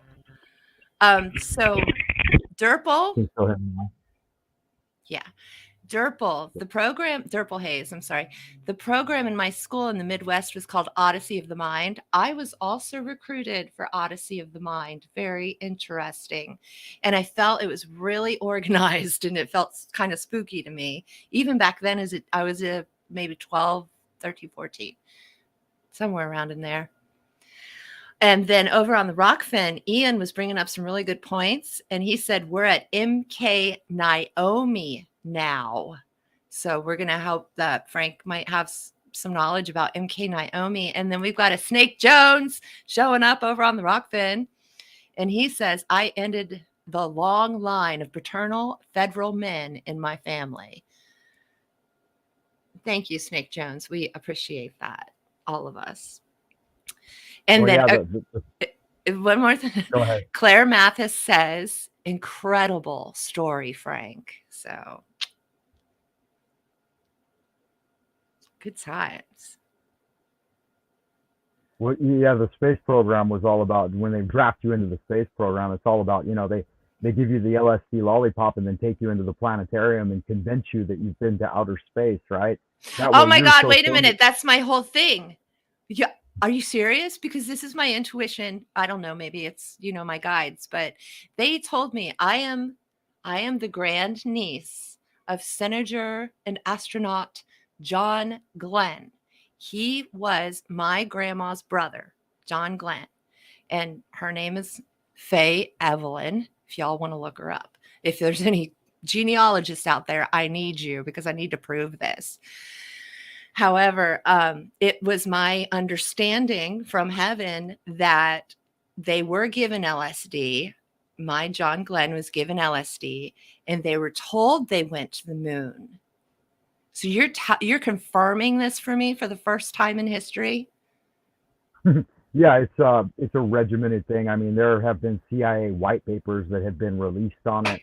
Like I said, my dad, he knew a lot about it. He was involved at the highest levels, so of course he's going to have the indoor information and then be able to debunk it for me as a young man, and that's why he made me swear that I would never get involved with it, because that way, once you're not, it's not just that, it's a regimen of daily hypnosis, and then drugs to alter the perception of your mind, and then these deep enriched experiences, even going so far as the deprivation tanks and all of that, and then just the redundance of the material, and then having your memory wiped, and then being placed back into an environment where this uh, sensory stimulation is all around you all the time, so that you're so firmly convinced of the reality of it that even if you were put under extreme scrutiny, you would still believe that what you saw to be a reality, and that way you could promote it with ultimate faith. Obviously, the training always breaks at some point. We see guys like Buzz Aldrin going bananas, and ultimately, no matter how many oaths of secrecy you swear and the threats of death and murder, your conscience, if you still have a soul, then your conscience ultimately catches up with you and makes you reveal that you had lied, or that you were lied to. And so it just depends on which level of training you're initiated into. Can you also read Aaron's comment on this? Okay, Aaron says, I remember being taken into a room in kindergarten or first grade by myself where they showed me ink blot photos. Yeah, I never did the Rorschach. Those are Rorschach blotches, right? Yeah, Rorschach's journal. I never had to go through that. Like I said, my dad pulled me out of it, and he protected me from being trapped in that system. They would even go as far as to kidnap young kids to put them into different programs. But luckily, my dad was high enough, in his own power realm, that he could prevent that from happening. And some of you might know my friend Freeman Fly, freemantv.com. His father was a GI guy, is that what we call them, government men, GIs. And Freeman had to take some very odd sound tests in school. Like, did you hear that sound? I did that too. Honestly, they took me in back rooms quite a lot. I thought it was normal. But it wasn't. So let's go over to the Rockfin. Do you know anything about MK Naomi? Me personally, no, I don't. I don't know. I've never heard of that before. Maybe, no, I don't know anything about it. Okay. And then Snake Jones says, I think this might be a typo. I'm also ready, Peter Moon. I think he means I'm reading Peter Moon, who happens to be my friend on Facebook. Seeing my father in his casket, in his Navy uniform, and all of his medals, I had no idea. So if Peter Moon did say something about that, go ahead and put it in the chat. Oh my gosh, we got a tip. Crab Apple gave us a tip. Thank you so much, beloved. We appreciate you. Frank, say hi to Crab Apple. Hey, Crabapple, thank you for that. And so, did they tip you on Roxanne or YouTube? I That's haven't seen right. the option. Well, Okay. see, the only place there's only two places on the internet I can make money. That's through my PayPal donations or the Rockfin donations. And Rockfin is like a savings account because it's Raycoin, right? So it's not like Okay. money, but it's awesome. And showing your appreciation really goes a long way. And I never asked your guys' permission, but I do pray for everyone who donates. I pray. So if I don't have your permission, get a hold of me and tell me that. But otherwise, I add you to my prayers. Yeah, YouTube's kind of a goofball about it, right? I mean, back when I first started YouTube, they said if I got 1,000 subs, I could monetize and get AdSense. And then recently, a couple of years ago, they said I need to get 10,000 subs and have like a certain amount of views and content hours in order to be monetized. So it's really good that you start those alternate paths, like maybe a Patreon, or one I've done recently is I'm buy me a thinking about coffee. Patreon because I pay Patreons. I pay other people there. So I was thinking about making one. If you guys are interested, if you would give to my Patreon, if I give you private secret things, let me know. Yeah, and so you use Roxanne, and what was the other one you say that you have? Just PayPal. I've been with PayPal over 20 years, so I'm pretty good with them. And so we can find those links on the About section on your YouTube page. Actually, yes, if you go to my YouTube front page, there's a donate button, and that goes straight to my cash. Basically, it's like giving me cash. So that's really wonderful. I'm not a wealthy woman by any means. In fact, most of the people in the audience have more money than me. And they say never tell people that because they won't like you, but too bad. No, yeah, and you should get a little something for all the effort you put forward on the internet, definitely. Oh, it's all good. That those who feel called to give, I believe, get special brownie points in karma and love. So that's the paradigm I'm working on. If they give to me, then I hope God gives to them 3 times back. But yeah, you get on my prayer list if you're donating at any time. And while we're here, oh, cool. Aaron would sign up for Patreon. That's really awesome. I did want to do a shout out. I'm going to do a shout out because I know there's people that don't come into the chats, but they watch all the videos and they're my friends. So I want to say hello to Nick. Hi, Nick. How are you doing? Logo Sophia. Hello. And Hayden, we're setting up an appointment for this week. Okay. All right. That's enough of the PSAs. You can find me at occultpriestess.com. So, wow. So Ian's having financial problems as well. He said, I got $1,000 this week. It's gone except for groceries. We are in some hard times, friends, and they're only going to get harder. Logically, I would like to be a homesteader like in 5 minutes. I would like to just move to the country, be a homesteader, know how to do everything. Boom, done. But I know I lived that life in past lives. I've been there. I've done that. I've learned from it. So I'm not sure that's the way to go. And in fact, that's why I just stay and hope to move, pray to move, but wait for that right. When God wants you to move, they'll basically pick you up and move you. Right, Frank? Yeah, I can agree with that to some extent. Like it was my goal to come over to China to study and interact with the Chinese culture since I was like 15, 16 years old. And it took me till I was almost 30 to actually finally get over here. And so it took quite a while of striving for that path to open up for me. But once it finally did, it was just, like following fate. Yes.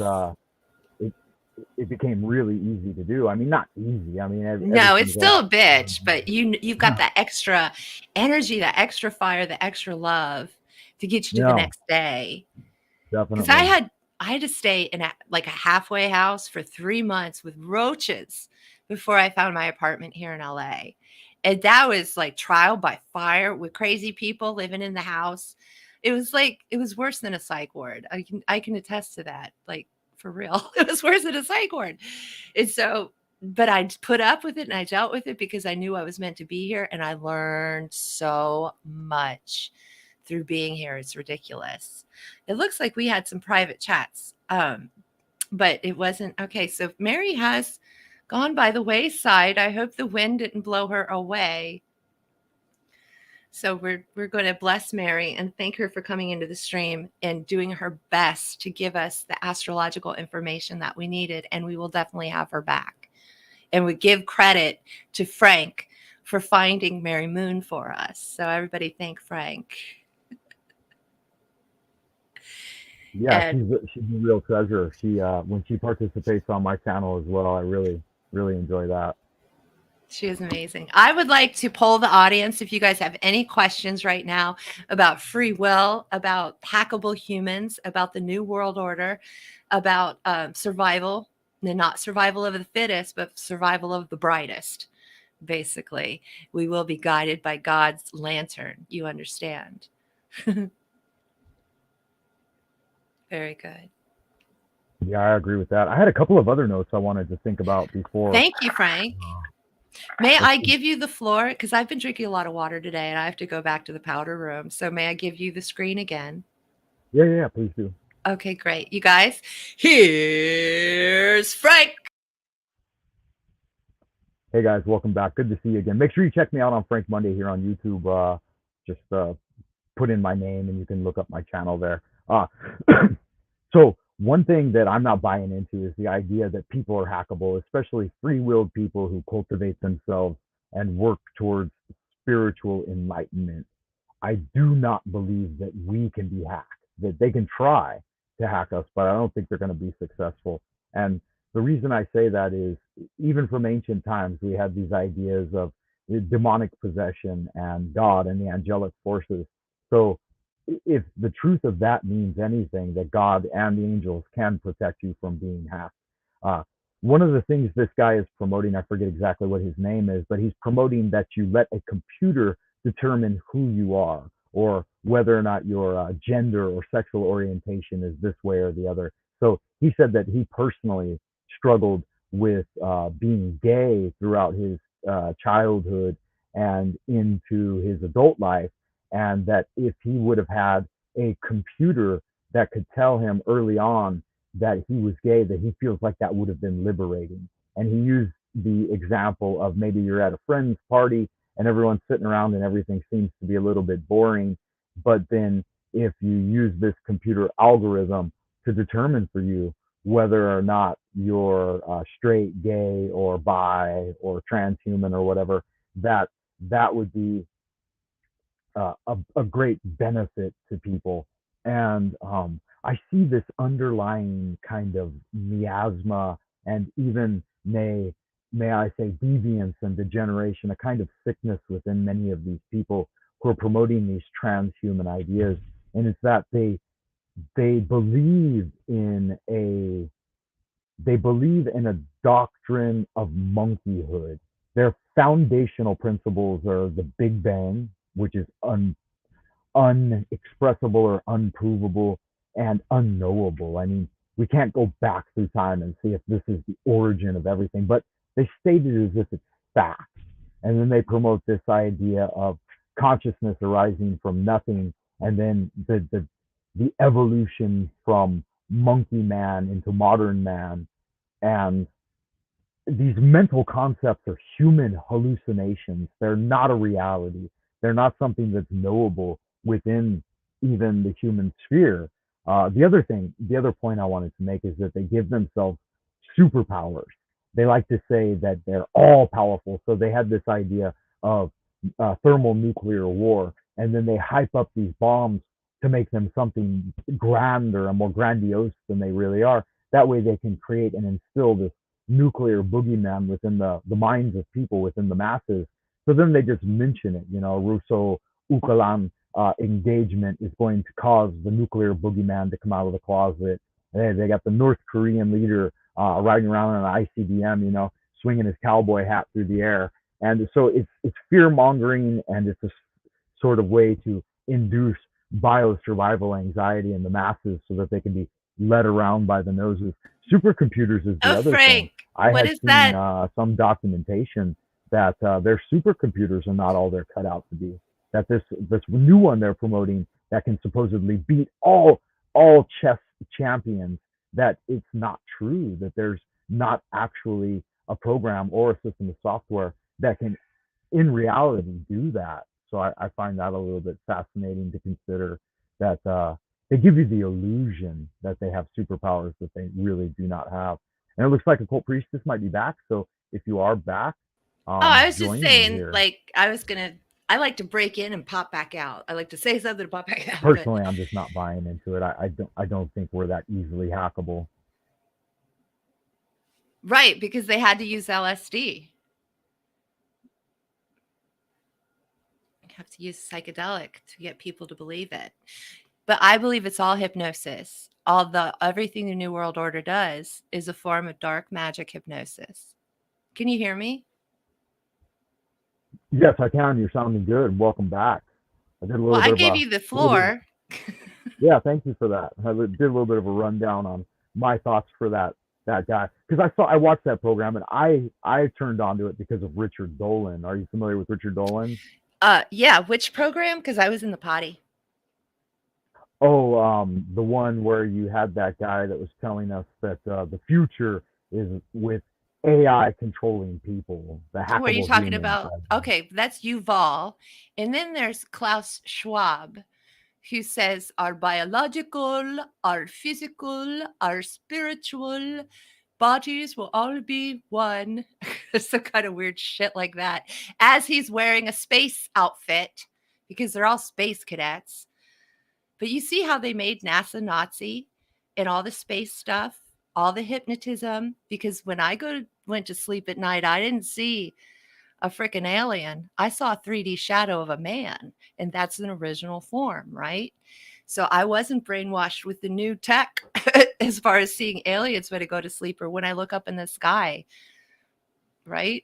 A lot of that's Yeah, brainwashing. funny. Not all It's of it. funny. I believe in the technology is way ahead of what they tell people. I do believe that, but I also believe in how fallible they are and how their tech will fail. And all you have to do Well, is do an EMP, electromagnetic pulse, and their world's gone. That's yeah. how we know The, it's not nature. yeah, you're on the opposite side of the fence with me there. I think that their technology isn't as good as they think it is, and isn't as good as they promote it to be. I don't, like Dr. JP Farrell and dark journalists over there. They I always like love to the get dark into, journalist and JP Farrell. He's a Death Star, yes. yeah, they like to get into the Nazi space bases on the dark side of the moon and so on and so forth. But me personally, I'm a show me kind of guy. If I I don't don't think see we any ever made it to the tangible moon. things, I believe in the yeah, Van Halen belts, the Van Halen belts. So yeah, I'm with you on that. But spiritually, there is a place, the moon, and souls can go there. So there is a battle. It's just not physical, in my opinion. right, yeah, and the space time continuum, they're not actually things. Like space isn't a thing. It's a system of measurement. Time isn't a thing. It's a system of measurement. And so I think these space is an ocean. yeah, these Einsteinian ideas of the curvatures of space and so on and so forth. It's just a fantasy. It's a I sci-fi agree with fantasy. you. I totally agree. I love that you called it a delusion. They are delusional. And the further away you get from God and God's light, the more delusional you become, right? Absolutely, yeah, I can agree with that. I love that. Did we get any questions? This is fun. A good comment. Why don't you read that for us? Okay, Aaron's Energy 313 says nothing's been built back and nothing is better. Yeah, it's fascinating too that they use the 666 build back better. They're always putting this out into the mainstream idea So 666 would be 18. So BBB, if you do, so Build Back Better, BBB, it's a meme. You go 6 build, 6 back, 6 better. There you go. 666, Build Back Better. Go ahead, Frank. Yeah, so they make this as the number of the beast, when in reality this should be the number 6 would be the sixth sixth sphere on the tree of life is Tiferet, and it's the number of the sun. So the Well, for actual those of us is, in numerology, 6 is Venus. So you can use the Abrahamic tree of life, or you could use numerology, which goes with astrology, which would be Venus. And who are they trying to hurt and degrade all the time? The feminine. And what one planet is named after female? Venus. So it's the suppression of the feminine aspect of people, which is the psychic aspect of people. Yeah, that makes sense. How is it in astrology that Venus is 6? Is that counting in from the outer planets or from the sun out? I'm not exactly sure. Numerology, they do number 1 is the sun, 2 the moon, 3 I think is Jupiter, and so it's 6 is Venus. And then because it's Venus or Aphrodite, we go to astrology and say, oh, that's a planet. What does that planet mean? And then we interpret it from there. Right? Oh, okay. So that's the map of numerology. Yeah. I'm not an astrologer. I like to engage in divination and internal alchemy, but like I said, astrology has only ever been a hobby, and it requires a lot of it's so hard. Yeah, you got to study. Yeah, astrology is really hard. That's why we're extremely lucky to have Mary. Can you read this one? Yeah, a troll with a purpose says Better Business Bureau. Yeah, that's funny, huh? Isn't he funny? I like troll with purpose. I'm so glad when he gets into the chats. Whenever I hear the Better Business Bureau, I always think of Used Cars, the 1980s film. I think it was 1980s. And have you ever seen it? It says Better Business Bureau, Consumer Protection Agency, Haters Raiders. Haters Raiders. I don't know why that makes me want to say City Morgue. You stab them, we'll slab them. I don't know why. We used to answer the phone like that in the 80s. When we had a sense of humor. Yeah, I forget who the main actor in that is. There's a guy and a girl, of course, but I forget who they are. It was really a good movie, though. I was watching Death Race 2000 probably while you were watching that. It's just called Used Cars. It's a pretty simple title. Yeah, as a kid, I got to watch some pretty adult movies. We were like probably one of the first families in the neighborhood to have a VHS player. And my dad was partners with a guy that did video rentals. And we're talking like early 80s, right? Late 70s, early 80s. That's amazing. So we were getting, Michael Jackson's Thriller and Used Cars and Monty Python. So I'm like, I love Monty Python. Yeah, 6 years old watching Monty Python and Richard Pryor's stand up, and man, Richard Pryor was naughty. He had a lot of cuss words. So Troll with a Purpose says, was that Jeff Bridges in that film about used cars? Maybe you could look it up. We all love watching films. In fact, when we played the free will video, you guys, the last screen on that was suggested films about free will. And I wondered, Frank, have you seen the film The Adjustment Bureau? I have not. No, do you tell. Have to watch it. So The Adjustment Bureau reminded me of what my spirit guides do and how they run around and how they get everything in order and talk to each other, and everything finally manifests on the planet, finally, in my personal little life. But in Hollywood's view, the Adjustment Bureau is about FBI-like angels, but they're physical, but they could still like walk through walls or do weird things. But they're more like the Masonic brothers, like FBI angels, right? Like the Masons. And that's why they wear the hats and they dress like FBI agents. and all of that, which I believe that's the original look of a detective or a journalist back in the 30s and 40s. That's the look that they do, and that's the look that we copy as well. And there's a little bit of jazz in there too, you guys. There's some jazz cat energy with Frank and I for sure. But it's about a couple and they want to be together. But the Adjustment Bureau says this is not your fate. You can't be together. And the whole film is about them using their free will versus fate. But it is a Hollywood film, so there's no perfection in it whatsoever. It's supposed to give you an idea, in my opinion, of what's going on with your spirit guides and how the universe works and how it's very important to be under the divine will of God and not the men on the chessboard.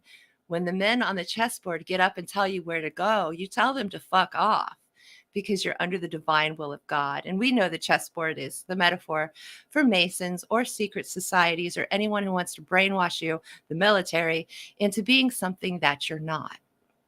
Drop mic. Yeah, I agree with you 100%. I mean, you got to be careful. They're always trying to lead you down the flowered path to the slaughterhouse, like in any number of ways, just to steal your creativity and your ideas, or to squeeze some blood out of a turnip, as they say. They just want us to work ourselves to death. For them. And then Aaron's Energy says, Frank, did your dad have any crazy stories of what he experienced in the military?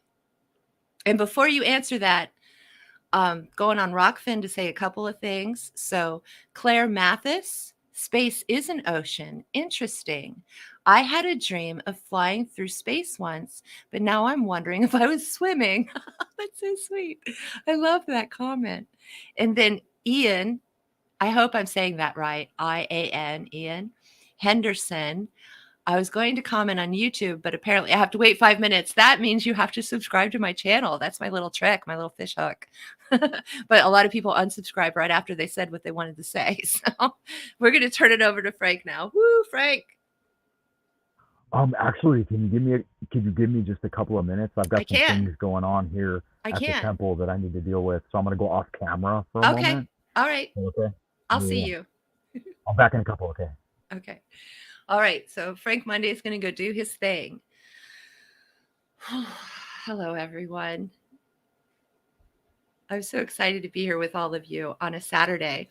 So while we're going to give Frank a minute to do his thing while we listen to one of my favorite human beings ever incarnated on planet Earth. His name is Joseph Campbell. Joseph Campbell, the American mythologist. And we don't have many of those. So I have to work on sharing my screen. So this is the most famous quote and information that comes to us from Joseph Campbell. So I wanted to show you like his major thing so that you could get a nice taste of Joseph Campbell before we move ahead.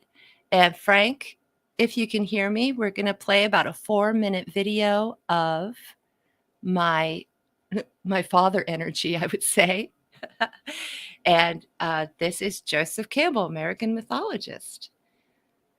So Frank, you can take a break. We've got 4 minutes to take a break.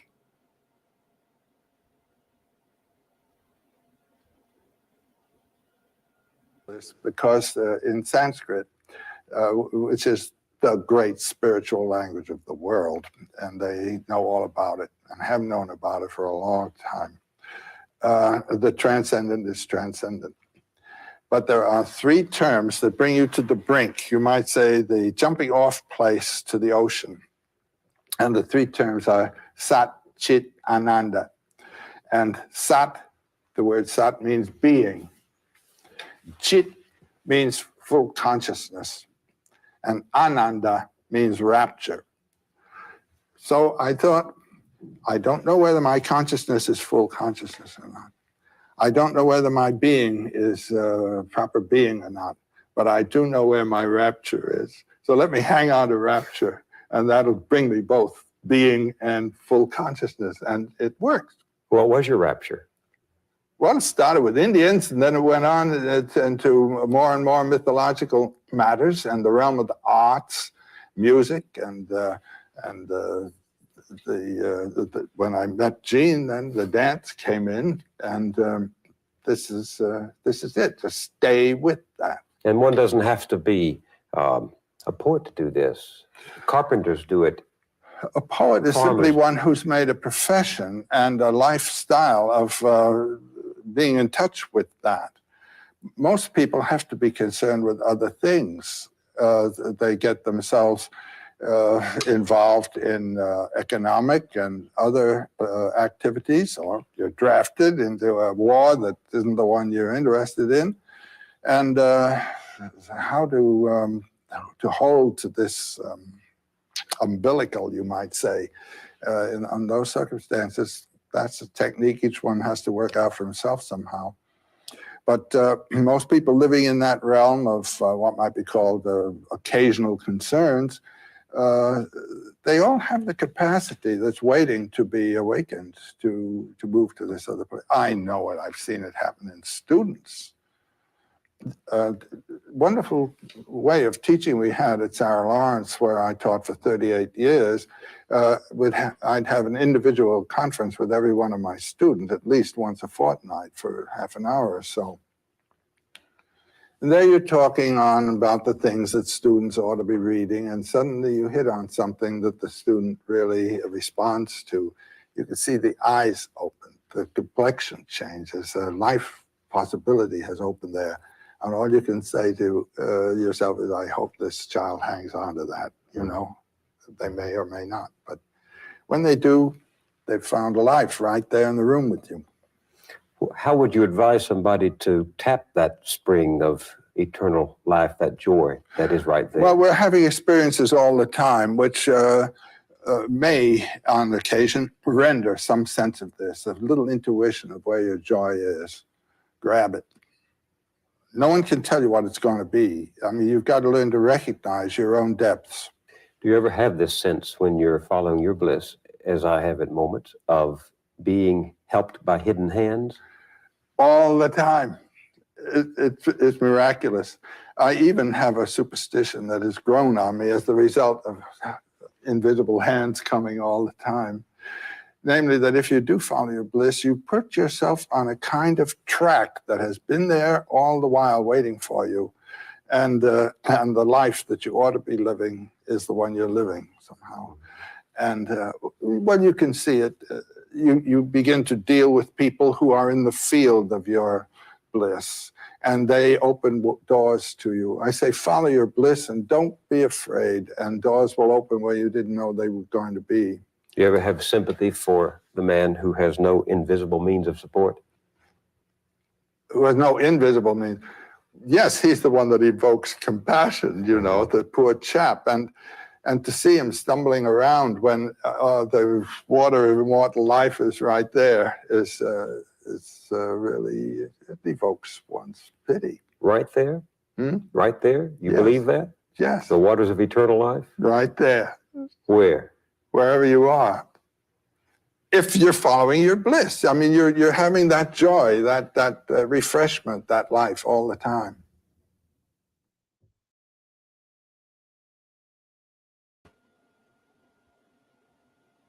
And that was Joseph Campbell. Oh, whoops. I'm sorry. I'm still hearing it. Ah, that was Joseph Campbell. And Crystal K. I recently heard Sloan Bella say that we need to have joy in order to ascend. And what is ascension? That's a good question too. What do you have for us, Frank? The ideas of ascension, I don't know. It depends if you're talking about, you know, like the spiritual rapture, returning to God and heaven, or are you talking about the new age idea of riding on the tail of Hell Bob? One comes from the other. They're both the same thing. Rapture, detour, take a tour through the sword of a strange range. So just listen to Blondie. She'll tell you all about the rapture. Did you have a book there, Frank? Oh, I'm just looking over notes because it's interesting that you should mention Joseph Campbell. Uh, the hero's journey is something I teach to my 12th graders, and sometimes actually I'm doing it with my 10th graders this year. But while listening to him and Follow Your Bliss, I was just looking through notes on what I had been teaching last semester, in fact. So Snake Jones says on Rockfin, I find my bliss where most would find their destruction. And he just listened to this last week. okay, I'm not familiar with. Oh, is there a connection there?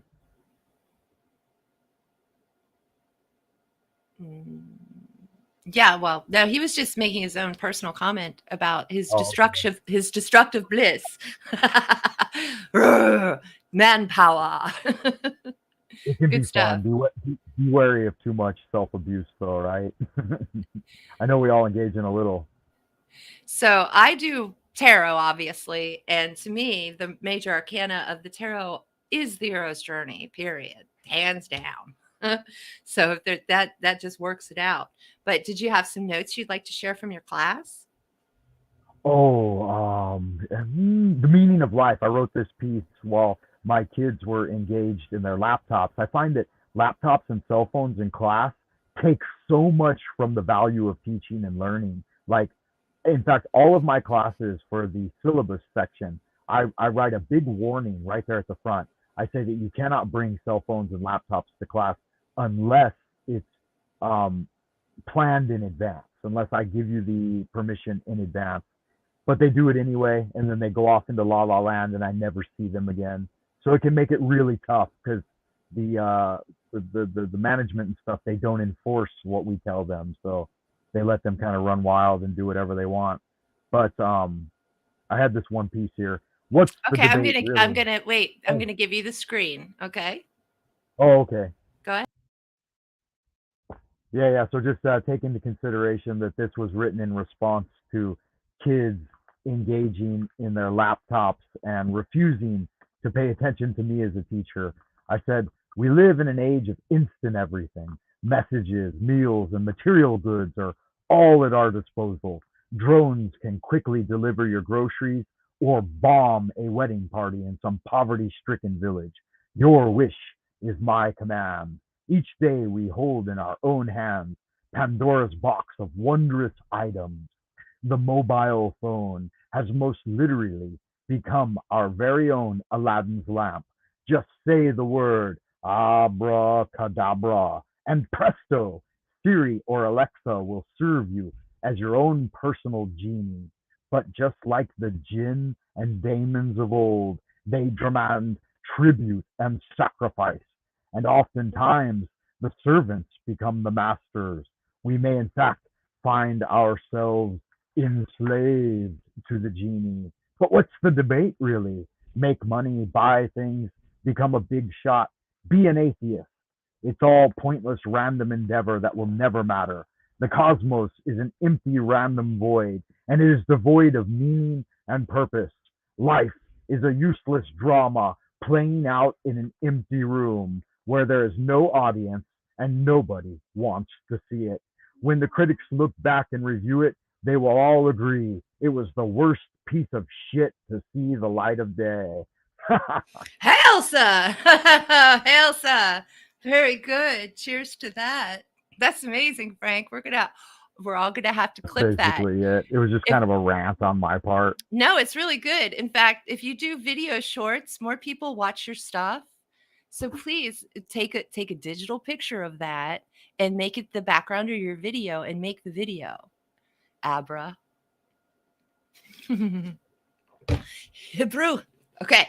So What's that? I'm just making fun of Abrahamics in my head because that's what I do.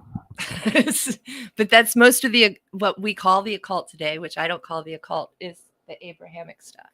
So I did want to share, you guys. So free will, fate, intellect, that the mind is very much married with the imbalanced ego, which I usually just call ego, but people have a trigger with that word, like She said ego. So I will say imbalanced ego, the problems from childhood, the problems in the back of your head, your mother, father's voice in your head, all of these things that muggles still have yet to clean out of their subconscious, the things that allow them to be programmed and allow them to be under the rule of thumb by the divine right of a-holes. Right? So this is my video I'd like to share. It's short. It's like a 4-minute video again. But this is me and my spirit guide or God, Hermes. And we made this video together with Carl Jung, right? And so that's who I'm working with in this matter. And we made the video together. So I added to the stream. And we'll give it the floor. Showtime. Thank you, Beetlejuice.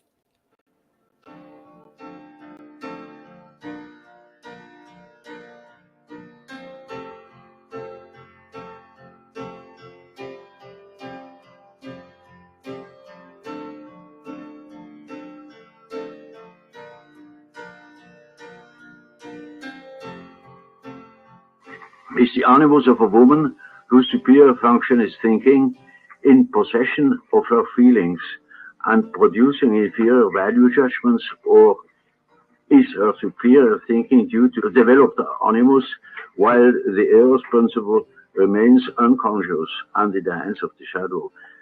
When her thinking is proper, it will not interfere with feeling values, and so it will not stop her feeling development.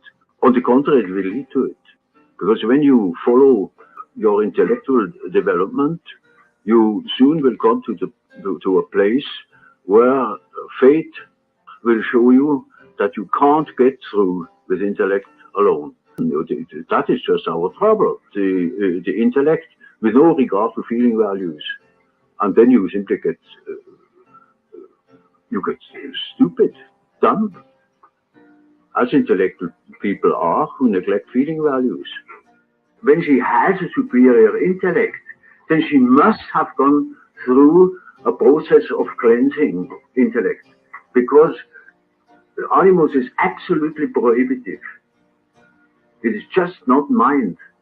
It's the contrary of a real intellect.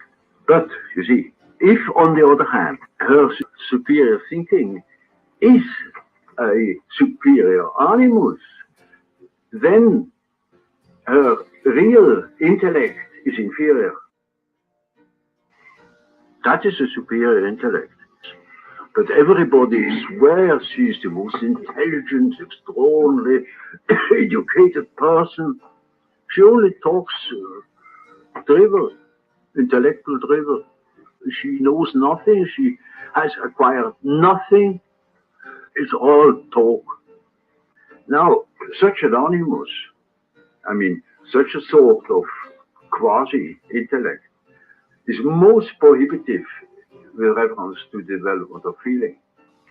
Her own feeling remains very primitive and helpless, lame, ridiculous, childish, egotistical.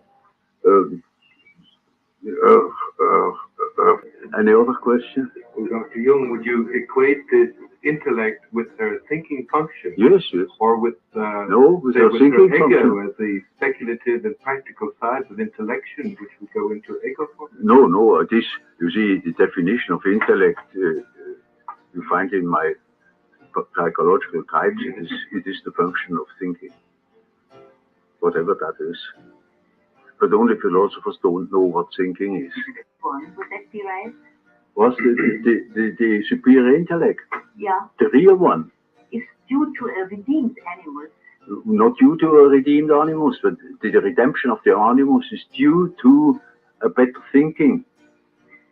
That woman I spoke of, only gets rid of her animus when she begins to think, when she is condescending enough to come down to the fact that she never had thought and she doesn't know what thinking is. The animus is caught in the primitivity. You see, that is the spirit that fell into matter and must be liberated. And that only can be done by real thinking, by the thinking of the individual, not by that demon.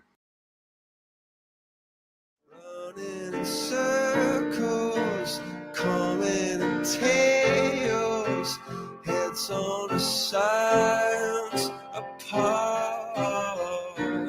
I had to find you, tell you I need you, tell you I set you apart. I was just guessing at numbers and figures, pulling the puzzles apart. Questions of science, science in progress, but not speak as loud as my heart. Tell me you love me, come back and haunt me. Oh.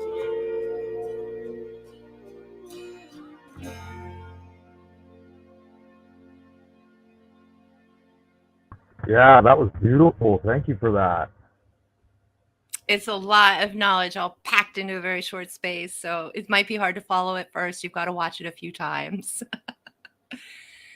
Awesome. And you know, it's Hermes' point that the art of the heart is so much stronger and more powerful than the art of the brain, of the mind. It's the art of the heart that is the true magician. And we know as magicians, you have to keep that inner child not only alive, but happy on the inside. So you have to be a good parent to your inner child to become any kind of enlightened being. And in this, we broke down the animus. And if you're unfamiliar with that term, people, animus is the masculine side of the feminine self. So I'm a feminine self because I'm a woman. I was born a woman, and that makes me feminine in general. But the other side of my brain, there's a man. And I've gotten to know this man very well. And in fact, we have reached points of co-enlightenment together. And that's the Hieros Gamos. With me, Anima? Is that your female? Is that your inner female? Is that what you're showing me? I was showing you some of the notes recently. I was going through the whole Carl Jung, the persona, the 4 archetypes. He does require studying and restudying. I read a lot of it I took a lot of elective courses in university that were around psychology, like criminal psychology and abnormal psychology and so on and so forth. And I forget who said it, but someone called Freud and Jung, called them fraud and junk. Do you remember who that was? No, but I'm sure they had no metaphysical bone in their body. Who was it? I can't remember. I'm thinking Al-Kindi, but it was someone who the guy Kinsey was a huge pervert. It was a guy that developed the original system of chaos magic that people use today. The one who I sure would like to know his name. I've got a few lists to put him on. I forgot, but I'll have to look him up again. The major chaos magician. We got problems with it. I love Hail Bob and all that. You know, church is subgenius, and that does fall under chaos magic. But if your inner child is demonic or angelic, depends on how you deal with chaos magic. Oh, that's pretty. I love that you're showing art. That's so nice. And isn't it nice that Frank has time to actually do art? Look at that. He has cleared his life. It's the things I do in class when I put my students to task doing something else. I'll observe and study them and write about them and write about their idiosyncrasies and so on and so forth. So we did have a lyrical. Well, first, say hi to your person, Frank, on the screen. What? Oh, Owen's out there. Whoa, what's up? Owen, he's a beautiful bastard from Scotland. First time subscriber came to I love beautiful bastards from Scotland. Yeah, he's a handsome individual and he's a kind supporter. Good man. Good to see. So his name is Owen Ryan. Good to see you out there, Owen Ryan. Thank you for subscribing. We appreciate that and saying hi. So, yep. Yeah, this was very impromptu for me, so I didn't have a chance to notify all the people from the Frank Monday channel, but I wanted to, and I thought about it in retrospect, and I tried to go live from my phone, but it didn't work. So I tried to give a shout out, come join us at Occult Priestess. But yeah, we're going 2 hours strong now, so we've been at I it, know. 220. going going deep, huh? It's really cool. And I wanted to thank Crystal K because God is also her DJ. God is my DJ. And she is quoting The Police, and she's quoting one of my favorite songs. I will turn your face to alabaster when you find your servant is your master. And that's what happens to every black magician. Woot woot. Oh, pointing that priapic wand at me might make me excited. Yeah, that's the real point of the thing, isn't it? All my pointy wands are crystals. I don't have the wood, but that's cool. Welcome, Naya. Oh my gosh. Noredna. I hope so. Is that close? I'm trying to bring out past life memories of how to say names. Beautiful. Hello and welcome. Look at that beautiful little face. I love when they have their faces on their profiles or their cats, Crystal K, or their cats.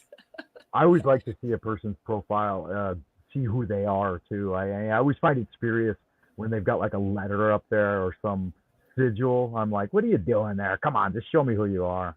Mm-hmm. Hey, Claire Mathis had a really good comment over in the Rockfin, and she said intellect/thoughts should lead you to your feelings, and that's where the gold is. I totally agree with her. That was basically my point. And then Ian Henderson has a Jack Parsons quote, the guy who blew himself up trying to do black magic. Okay, and he said the quote from Jack Parsons: there is no difference between magic and high technology. Very interesting. Jack Parsons was a Crowleyite. So he basically worshipped Aleister Crowley and tried to bring Crowley's dream of evil upon the planet, back to us. And that's your Jack Parsons. In fact, there's a whole TV series about Jack Parsons. Do you know that one? They actually get into the magic aspect of it. Yeah, the Age of Horus. Thomas Sheridan did one of the most beautiful pieces I've ever seen on the subject. I don't know if you've seen it yet or not, but watch Thomas Sheridan's presentation on the Parson and Crowley situation. Excellent. Thank you. Thomas Sheridan's pretty famous, you guys. I think he's from Ireland. So you should be able to find him pretty easily. There's an original story that Crowley stole from the Egyptians, just like the Abrahamics. And the original story is that Horus is the child of Isis and Osiris, but that child was only born after Osiris was reborn. And you'll have to go into the scripture to understand why Osiris had to be reborn. But him and Isis had a baby named Horus the Younger, because there's a Horus the Elder, like Uncle Horus, and there's Horus the Younger. Horus the Younger, it is still prophesized, has not happened yet, still prophesized that Horus brings in the age, we say, of Aquarius. Let's just put that there for fun. But the age of truth. Horus is known to destroy evil forever on planet Earth. That's our savior story, if you want to talk about it that way, but it's much more deep and complicated than, obviously, these are original stories, original seed myths that came from places off planet. So they're highly wrapped in riddles and mysteries, guys. But that is the flat fact of Horus coming back to destroy all evil. And then Aleister Crowley, which is what Frank will know about. Aleister Crowley said that the age of Horus, well, he predicted many things, like he wanted all the children of the world to see every sexual act before the age of 5, or their consciousness would be clouded and mystified. So he was a child pedophilist, is that what we call it? He was a pedophile, and so many other orgiastic, disgusting things that this man did to destroy his soul. He's passing on through his teachings. In most modern occult books, you're going to find huge flavors, if not entire chapters, just based on Crowley. What do you think, Yeah. Frank? Oh, well, it's interesting too that Crowley, Aliaster, came over here. I like to call him A Alice. Leister. I say lie, a Leister. And Crow lies. He certainly was a rotten bitch, as Israel Regardi would confirm. Rotten bitch. I love it. I love that. So Alice You know what? came- Wait, it was oh my gosh, it was Gurdjieff. Crowley had to spend the night at Gurdjieff's house for some reason. And Gurdjieff ends up kicking him out and saying, "Get out of here, you foul and dirty, disgusting thing. I never want to see you again." And that was like psychic aura stuff. Like you just knew that he was a creeping meister. Go ahead, Frank. I'm sorry. I just get excited. Yeah, no problem. Yeah, it's exciting. I mean, it goes right. It coincides right with what I was going to say about him. Is that he came to China seeking out Taoist masters, and you know that he made a translation or an interpretation and an elucidation, as he called it, of the Tao Te Ching, which is the A great book of- hallucination. Sorry, Yeah, a hallucination. Go No, ahead. you're right. What did he call it? But he came over here and made an elucidation of the Tao Te Ching, and he sought out Taoist masters in the Wudang Mountains and Huashan. Like he climbed all of the spiritual mountains trying to get to become a neophyte or an initiate into the systems here. And everyone that encountered him, his aura was just so like disturbed by it. They're just like, get out of here, and he couldn't find a single Taoist that would even talk to him.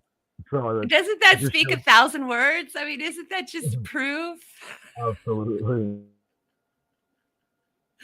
Oh, it's so fun because, I'm a rebel. I'm a rebel, Frank. I'm sure you are too. And the major narrative, I call myself Occult Priestess. So people read the occult and they find Aleister Crowley, and basically I'm Aleister Crowley Jr. to them. And I'm like, oh no. So, the same thing with, the Abrahamics and the Tree of Life and all of the Hebrew teachings, all that stuff. I believe it's all stolen. That's what the occult is today.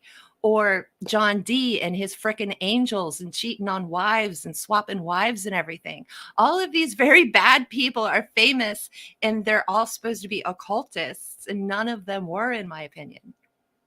Well, they understood the principle of that youthful energy, and that's why we refer to the dark celestials and their teams of vampires and minions, right? Because they knew that getting those young girls in bed with them is going to make them feel more young, youthful, and virile, and that actually transfusing their blood into their bodies will give them the opportunity to live longer. I mean, we see the Queen of England hanging on forever because she can bathe in the blood of children, and drink. She even had COVID, supposedly.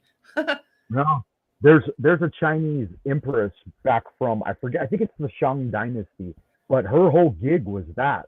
She was her Chinese name is Wu Zetian, and she was known as the most vile creature that ever lived in ancient times. And her whole thing was being a vampire. She would literally have young people brought into the court so that she could consume them directly, through sexual interaction and drinking of their blood. She wore the fangs and kept she wore fangs? Yeah, she had fangs installed in her mouth, platinum fangs, and she wore platinum claws on her fingertips. Well, we're talking way before the 1800s, aren't we? We're talking 3,000 years ago. That's what I'm thinking. That is exactly what it says. That's where Bram Stoker got it from originally. Oh yeah, these stories are all throughout Taoism and Chinese literature. I mean, the thing about the Taoists and the Chinese, they don't hide it like conspiracy. They tell you what's up. Well, yeah, it's coded as myth, right? But yeah, they're legendary. That's up stories. to you whether it's myth or not. Wow, that's amazing. We need that culture. You understand, it's a missing puzzle piece. Well, and she did it through experimentation. I mean, the whole story is that she started with bathing in the blood of lambs, and so she tried that, and it didn't work as good. She found that young children worked a lot better, and then bathing in their fresh blood. I'm not going to say every. I wonder if that has something to do with adrenaline. That's the adrenochrome definitely does. I mean, well, true. I'm sorry. I forgot about adrenochrome and Q and all of that. I'm so sorry. But yeah, actually, I think it's in the blood, adrenaline, because they kill them when they're scared.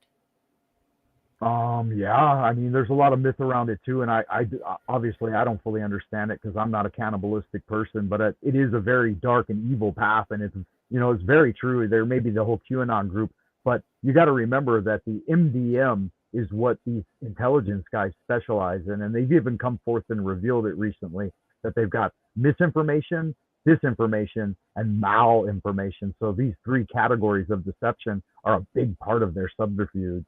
And that's why discernment is so important. And all you need to learn discernment is to meditate. I say 20 minutes 3 times a week. Guys, write it down and then do it. But yeah, that'll bring your discernment around. Because if you're going to be an occultist, you're going to be studying a lot of boring books and boring things. But once in a while, man, the trees part, the sun shines, and God comes into the room with you. And you get like this knowledge infusion, which is a heart infusion, actually. We call it knowledge, but it's really heart wisdom. And so if you're going to, you have to dedicate to this path. You can't just read a bunch of books and stay the same person. You have to let it change you and eventually be converted into that light, unless, of course, you were already born that way. But Frank, isn't it true? It's really hard to be an occultist. Well, yeah, and that brings us back to like the whole Carl Jung video you just showed us, that thinking is hard and a lot of people don't like to do it. But at the same time, it also is not necessarily that great for your brain, but you have to breathe in deep with the spirit and use the lower brain as well, and fill the belly, we say in Taoism, empty the mind and fill the belly. And that with means air, breathing. with Yeah, air. breathing Yeah. deep to I've the had my soul. belly filled with air before, so I know what you're talking about because it's such a great holistic feeling, isn't it? Yeah, I It mean, feels whole. It feels like there's no blackness anywhere. It just feels whole. I don't know how to say it. yeah, we see it all the way with that, nature-loving hippie connection of Yeah. contemplating the navel.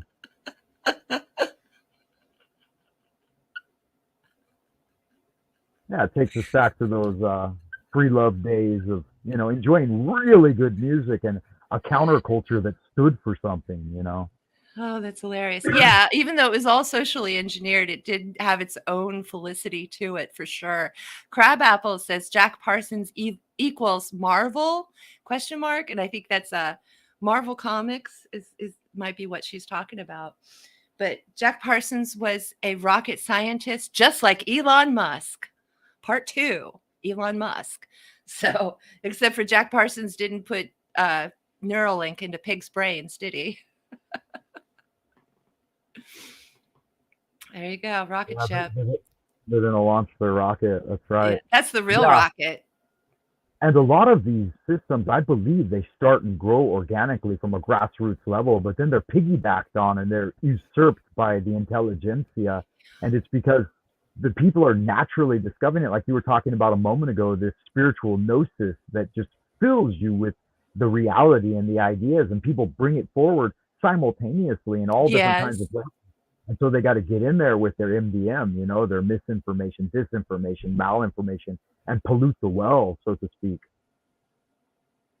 I totally agree with you. And infiltration, things starting normal and then becoming infiltrated. I first saw that obviously at my occult shop, but I first realized it at Occupy Wall Street when we were protesting against Wall Street.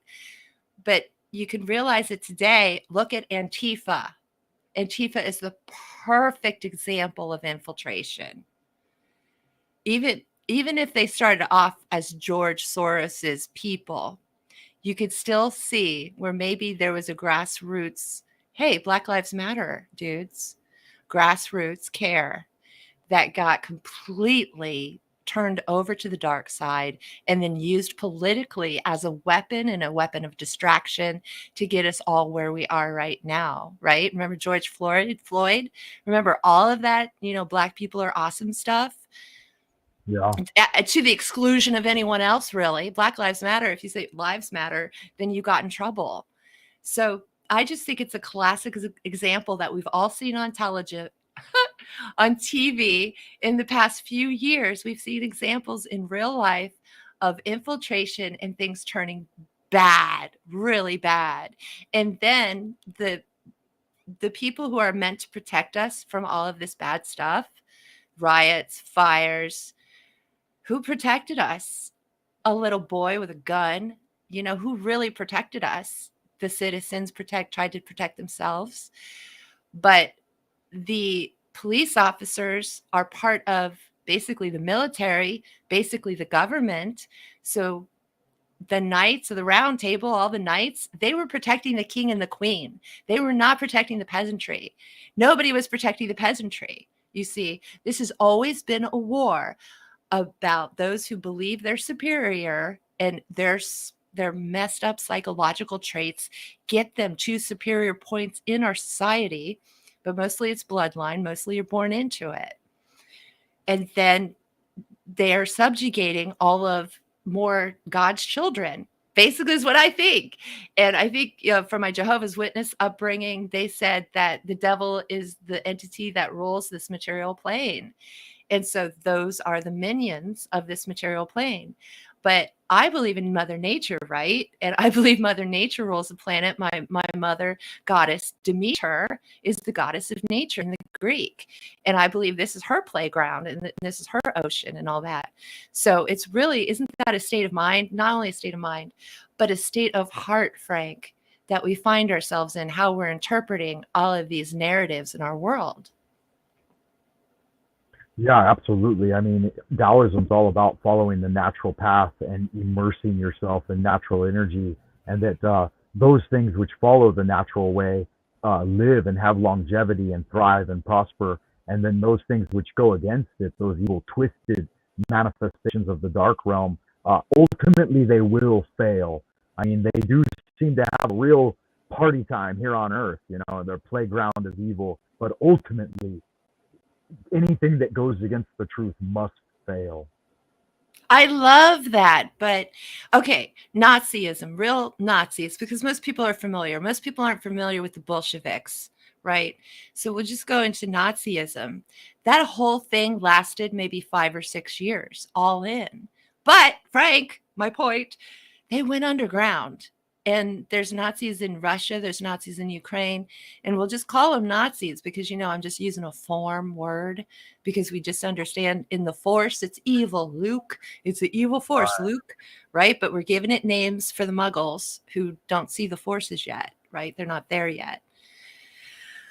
So it's just, if we could just get through, if you see your history all at once, you'll see it's just this big game of good versus evil. And we're coming to the point where the war in our lifetime, this is the end war. I believe in Horus. I believe Horus is coming. I've had, I don't know if I can call it a vision because I literally experienced it in real life. The sun came up on the other side. When the sun was supposed to come up over here, it came up over there. And it was the new dawn. And that happened to me during a Kundalini awakening. So I wholeheartedly believe that we'll call it Horus, call it Jesus, but the sun, S-U-N, Ra, is coming back. And when the sun hits darkness, what happens to vampires, Frank? Yeah, they get moved backward. Yeah, that happened. No. Actually, it felt like time. Okay, this is a different, separate situation. I was outside at my sister's house, sitting, looking at the sky.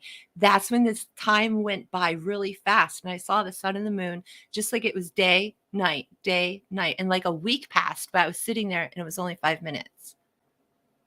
Yeah. So you had one level of spiritual awakening, at least the way they explain it in the Path of Tao. To explain it, like, what does that mean? What you know. Just as we settle, you were talking about meditation a moment ago, and so they use the analogy of a jar of water with dirt in it. Yeah, that's what got me to meditate. That's what taught me how to meditate.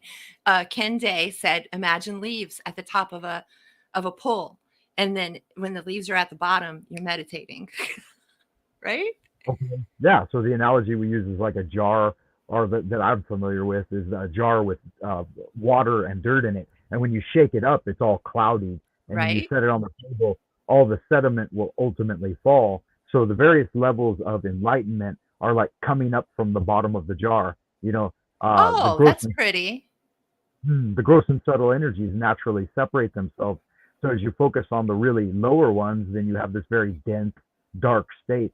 And then as you Yeah. move up to the various levels of enlightenment, you'll see different levels of clarity. And at the mineral level alone, you'll see these varying shades of minerals that will empower you with different forms of vibration and stimulation. But then as you come up through the liquid, so this sun and moon moving backwards, you've arrived at a very high level in the what is it, clarity, translucentness of the penetration of the veil, and that's what that is in your mind when you experience that. So maybe might not directly connect with the outward manifestation of it, but Right? That's you my point. That was my point earlier. I've been in states of bliss, heaven. I've been on other fucking planets, but nothing changes here because I'm beyond the veil, right? right. And that's how we know that manifestation magic is somewhat weak. As far as, there's billionaires made every day writing books about how to manifest your future. That's not right, right? I Like could use the analogy. Go ahead. when you're in high states like that, you're not thinking earthly and you're definitely not thinking about money. But at the same time, the teaching needs to be supported. And at some point, we do need to realize that it is a spiritual battle and that we must fight evil. And you can't do that. It's hard to do if you're poor, So we do need to be warriors, and we do need to accumulate financing and funding for ourselves, and be But able. not at the cost of anything. Well, I'll It agree all with has to that. be smooth and easy and no manipulation. And because I could be rich, I know how to manipulate the hell out of people, but I never do. And manipulate hidden energies too and subtle manifestations.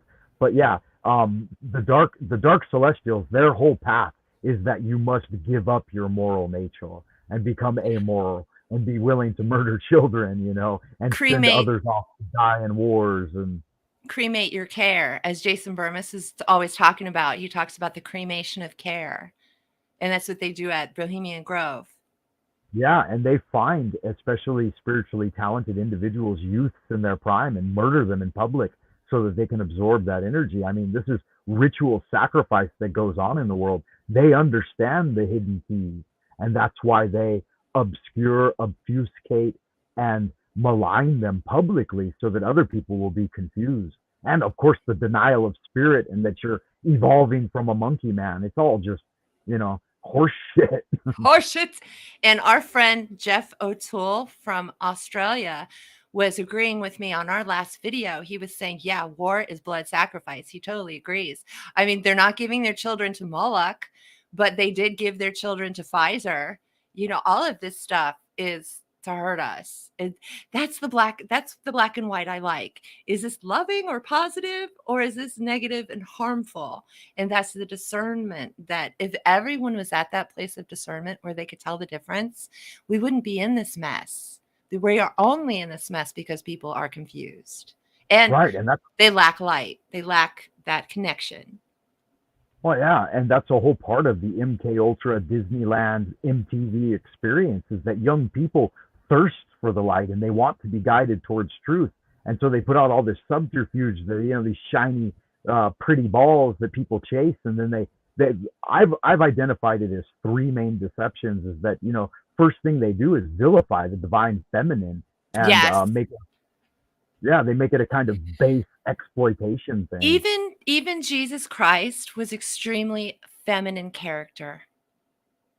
And look what they did to him. He was a dude in a dress, long hair, very feminine, loving, sweet character, wouldn't you say? Yeah, absolutely, right.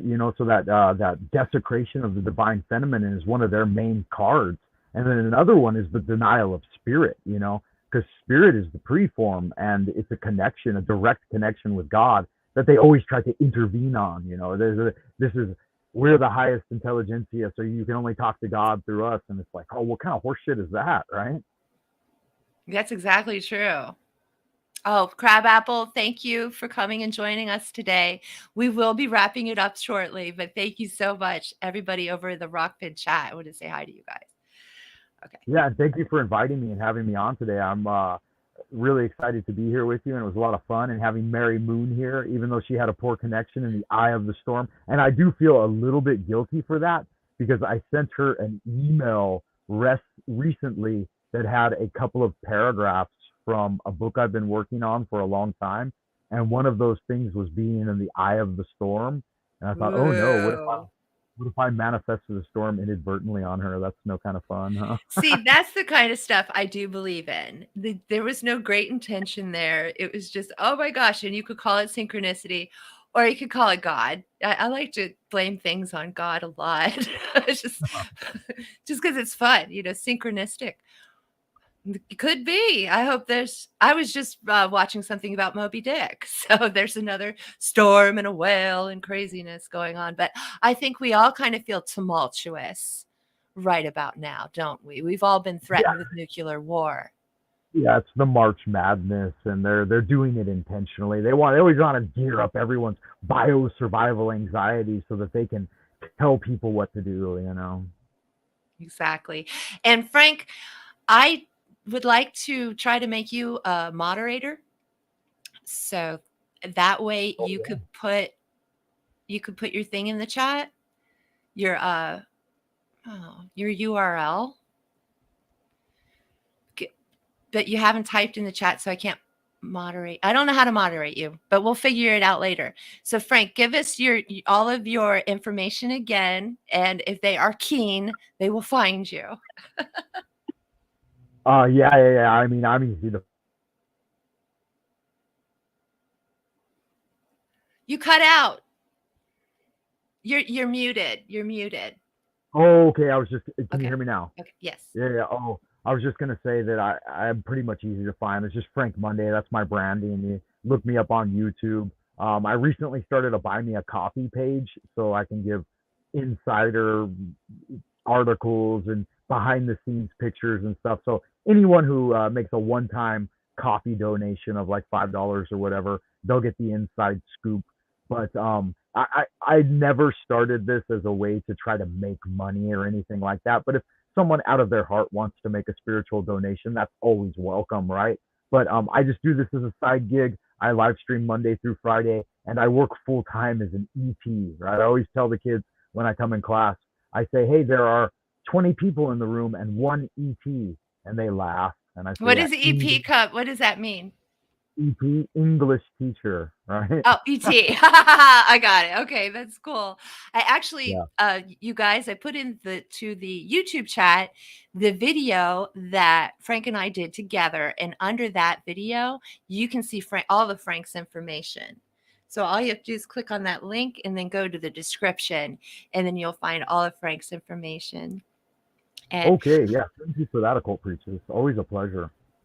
Oh my goodness, we have to do this again. I'm really into roundtables. I think that's what we're calling them nowadays.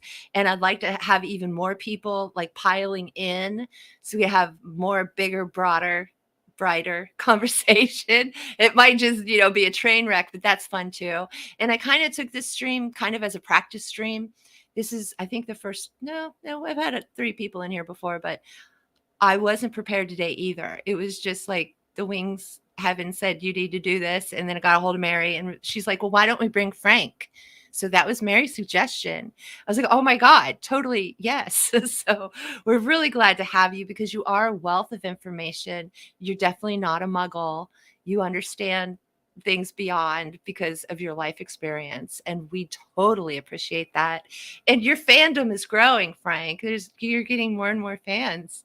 And that means more to us. That means more and more students. Right. Excellent. And one day we're going to talk about Krishnamurti and Bruce Lee. I'm not familiar with that story. I might have to do some homework on that one. Oh, you'll love it. It's exciting. But I wanted to thank everybody who came here today in both of the chats. And we hope that we keep seeing you around. And you can email me if you need to, occultpriestess@gmail.com. As you know, I do, sorry, my spirit guides are making me doing this. Okay. I do tarot readings and counseling and I'd love to meet you. It's that simple. All you have to do is set up an appointment, and then usually within a week's time, you're talking to me, and we put all your cards out on the table, people. So if you're looking to improve yourself, get out of emotional pain, if you have problems, I'm definitely here for you. Occult Priestess. Oops. With that, we're going to say good evening. We almost made it 3 hours, Frank. Wow.